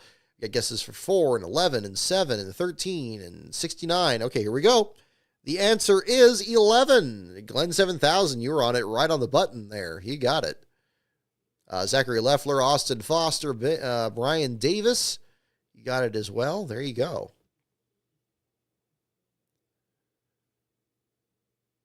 Oh, Bulgogi 77 with the comment of the night here. There's an undertone of casualness across NASCAR, from the Fox broadcast to the charter system, all the way to driver safety. Where's the seriousness? Very well said. Very well said. You know what? And see, again, the problem with, I think it's a consequence of the social media era, because, that's a perfectly sound point. I think it is something that's endemic in many aspects of NASCAR. But, the problem is, you kind of mention this with, with other people in mixed company, on social media, be like, oh, you want it to be, it's serious business, racing's serious business to you. It's like, oh, that's, yeah, that's totally, like you don't want anything to be fun, you're a killjoy or something like that. I don't get that view. It's like, no, it is serious business. Like, I mean, this is a dangerous activity. These drivers could very easily kill themselves out there. Why do we have to keep pretending that that's not the case? We should be thankful and grateful for the safety advancements that we've introduced. Absolutely. But even with these and many more safety advancements invented down the line, it's still going to be a dangerous sport. These cars could go 5 miles an hour around a track. It would be a dangerous sport. I mean, it's just part of it.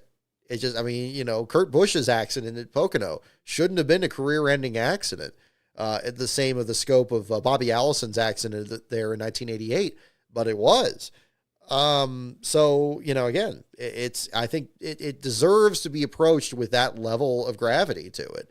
And I think NASCAR, you know, and we've seen this in 500 days, admittedly, as well. NASCAR grappling with, you know, how dangerous the sport really is and, you know, where to draw the line, really. You know, where do you draw the line when you're balancing entertainment over the spectacle and versus safety and so forth? And yeah, no, I think you have a very good point there, Bulgogi. Next question here. Who won the 1996 All-Pro First Team Award for Fabricator? Oh, here's a tricky one.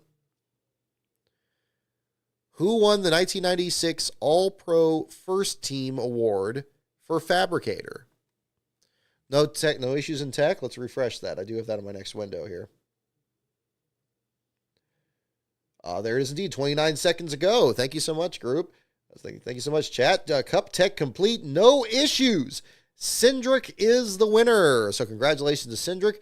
Hemrick and Priest cars to R&D. Interesting. One of the Stewart-Haas cars and Hemrick, again, had a nice recovery in the colleague car, which I did not expect. Both their cars going to R&D. So Josh Berry is your last place finisher, and we will have that article up for you later tonight. Entry list article, of course, coming up this Friday, more than likely to lead into the Xfinity and Cup Series weekend. Almost said Truck Series. We don't have trucks this weekend. So, yeah. Let me read the question again. Who won the 1996 All-Pro First Team Award for Fabricator is the question. So, we're looking for a person's name. Yeah, I did see that. Yeah, Larson doesn't have playoff points. Yeah, that's telling. And again, it could be a situation that just needs to get untangled here. Hendrick Motorsports, Ray Evernham, Danny Glad. All good guesses. Bud Moore, Steve Letarte, Dale Coyne Racing. Childress or Jerry Johnson, excuse me. Robert Yates Racing. Spinny Clinton from Dale Earnhardt's team. Okay, here we go. One more time. Who won the 1996 All-Pro First Team Award for Fabricator is the question. The answer is Charlie Brunhosel. Charlie Brunhosel. Now, that name sounds familiar. I'm trying to remember. That's... Goodness. Charlie Brunhosel. Let me look it up here. Whoop. Let me get it over here. I am going to look it up this time. I apologize. I've been cutting down on the caffeine here a little bit here, and I'm afraid it's still catching up. I'll type it in here. Maybe I've butchered the pronunciation.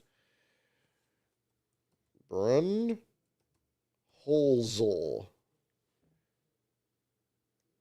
Modified family name from back in the day. Didn't he make Jax? Let's see. There we go. Put it in the chat, and I'm also going to Google it here.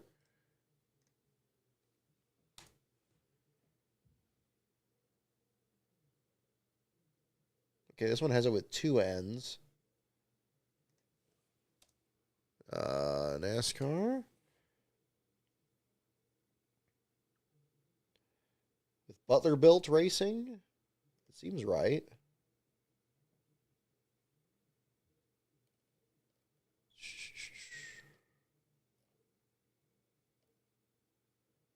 Looks like it, yeah. If anybody's got like a firm detail on that or something, some other lead on it, that does sound familiar from the caption here. Brunhosel is the, oh, it is with 2 N's. Okay, I did misspell it. So 2 N's there on that one. So it's actually, this thing needs like a little light on it because it's got one of those dim Game Boy screens.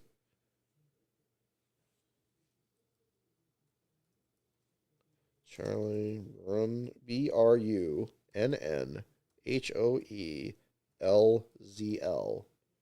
There you go. Okay. There we go. So just in case your search engine's doing the same thing as mine, it's like, well, you mean this, right? Yeah, 1996, it says, was the year. Gosh, I was watching some of those old videos, like the Inside NASCAR shows from like the late 90s, and I could have sworn that got mentioned because it did this great. There's this one that I think it was on Michael McIntyre's channel, and it did like a segment where it showed the other results from like the local racing circuits from that back then. And sometimes you'd see a name pop up you'd recognize, like Mike Harmon or something. But yeah, that's the answer. Charlie Brunhosel is the one. I'd probably be the one to wrap up on, but we'll do one more question here probably to wrap up here. Here we go. Last question here. We'll do one more here to wrap up. Who won the Mike Rich Memorial Award of Excellence for 1991? Okay, so Mike Rich, the crew member that we sadly lost at Atlanta in 1990, tragic accident between Ricky Rudd and Bill Elliott on pit road, ultimately leading to the pit road speed that we have these days. Again, dangerous sport for all involved. Who won the Mike Rich Memorial Award of Excellence for 1991?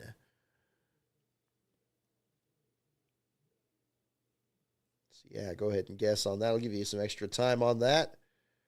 Just checking out my other windows here in the meantime.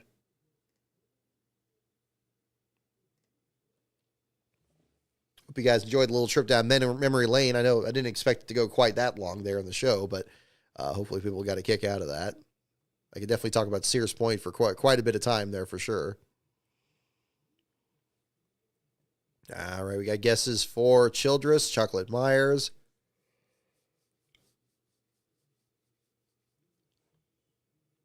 Alrighty, who won the Mike Rich Memorial Award of Excellence for 1991? I mean, we lost him in 1990, so I guess this would be the first winner of the award. Larry McReynolds, good guess. That was the first year he worked for Davey Allison, Bean Boy, so that's a good guess. Yeah, it could be RCR, Chocolate Myers. It sounds like it's going to be a specific person rather than a team. Although it does say who won. I guess who could be a team, if we're talking about that. All right, so one more time here. Here we go. Who won the Mike Rich Memorial Award of Excellence for 1991? And the answer is Dale Inman. Dale Inman. A lot of you are on the right track, but you're not quite there yet. Dale Inman is the correct answer. He of Petty Enterprises. So how about that? Dale Inman. So it was going for a specific crew member, and that being in 91. And I think by then, had he reunited with the Petties at that point? Because there was a time where he was away from the team, and then he rejoined it. So there would be that at the same time. Alrighty. So that will do it for the show this evening. So again, congratulations to Austin Cindric for pulling off a tremendous win today at Gateway. A dramatic finish there with Ryan Blaney running out of fuel at the very end. Congratulations to Shane Van Gisbergen for pulling off the Xfinity Series race yesterday, and Corey Heim for the simulcast Truck Series race. Real great weekend and a great lead into the action at Sears Point this weekend. Again, I will be doing the trackside coverage along with our one of our staff writers, Ben Schneider. So stay tuned to my Twitter feed at LastCar on Brock, and his as well at BC Schneider 53 on Twitter or X, whichever you prefer. So we'll have some more updates on that. Again, I'll be heading out close to the track Thursday evening. So we'll start doing some updates around that stretch. This Wednesday night at 8 p.m. Eastern, 5 p.m. Pacific will be the premiere of the third and final part to After Allen. So if you want to tune in for the premiere, it'll be that night. If you're elsewhere, of course, the video will be available to watch around the 6 o'clock hour Pacific or 9 p.m. Eastern. So you'll be able to check that out. It'll shade over an hour long. So that'll be when that video will be available in the meantime. So our entry list article will be up on Friday. We'll talk about the storylines going into the Sears Point for both the Cup Series and Xfinity Series. Yeah, we'll kick things off. It'll be real exciting, and hope to have you along for the ride there. So in the meantime, the Patreon is patreon.com/LastCarOnBrock. The Twitter feed is at LastCarOnBrock. The website is, of course, lastcar.info. We'll have the article on Josh Berry for you a little later tonight. So, yeah, any of you that are going to be over at the track there, be sure to say hi. I intend to be there for the Bob Pockrass tweet up on Sunday morning. You don't have to wait that long. If you're only there Friday, Saturday, I'll also make myself available at the track and kind of give you updates along the way. Most of the time I'll be in the garage area, although I do like to check out the fan zone sometime during the week. Probably do that on Saturday between the 3 days. Friday, I'll probably be more in the garage area. And then Sunday, I'll kind of go between both leading up to the green flag, and that'll be the plan. So we'll kind of go from there and figure things out. So I hope you guys enjoyed the show tonight. I know I did, and we'll see you all next week. Next show is going to be on Monday, the day after the Cup Series race at Sears Point. We'll sum up the action from here. In the meantime, have a great week. Stay tuned, and I'll see you trackside.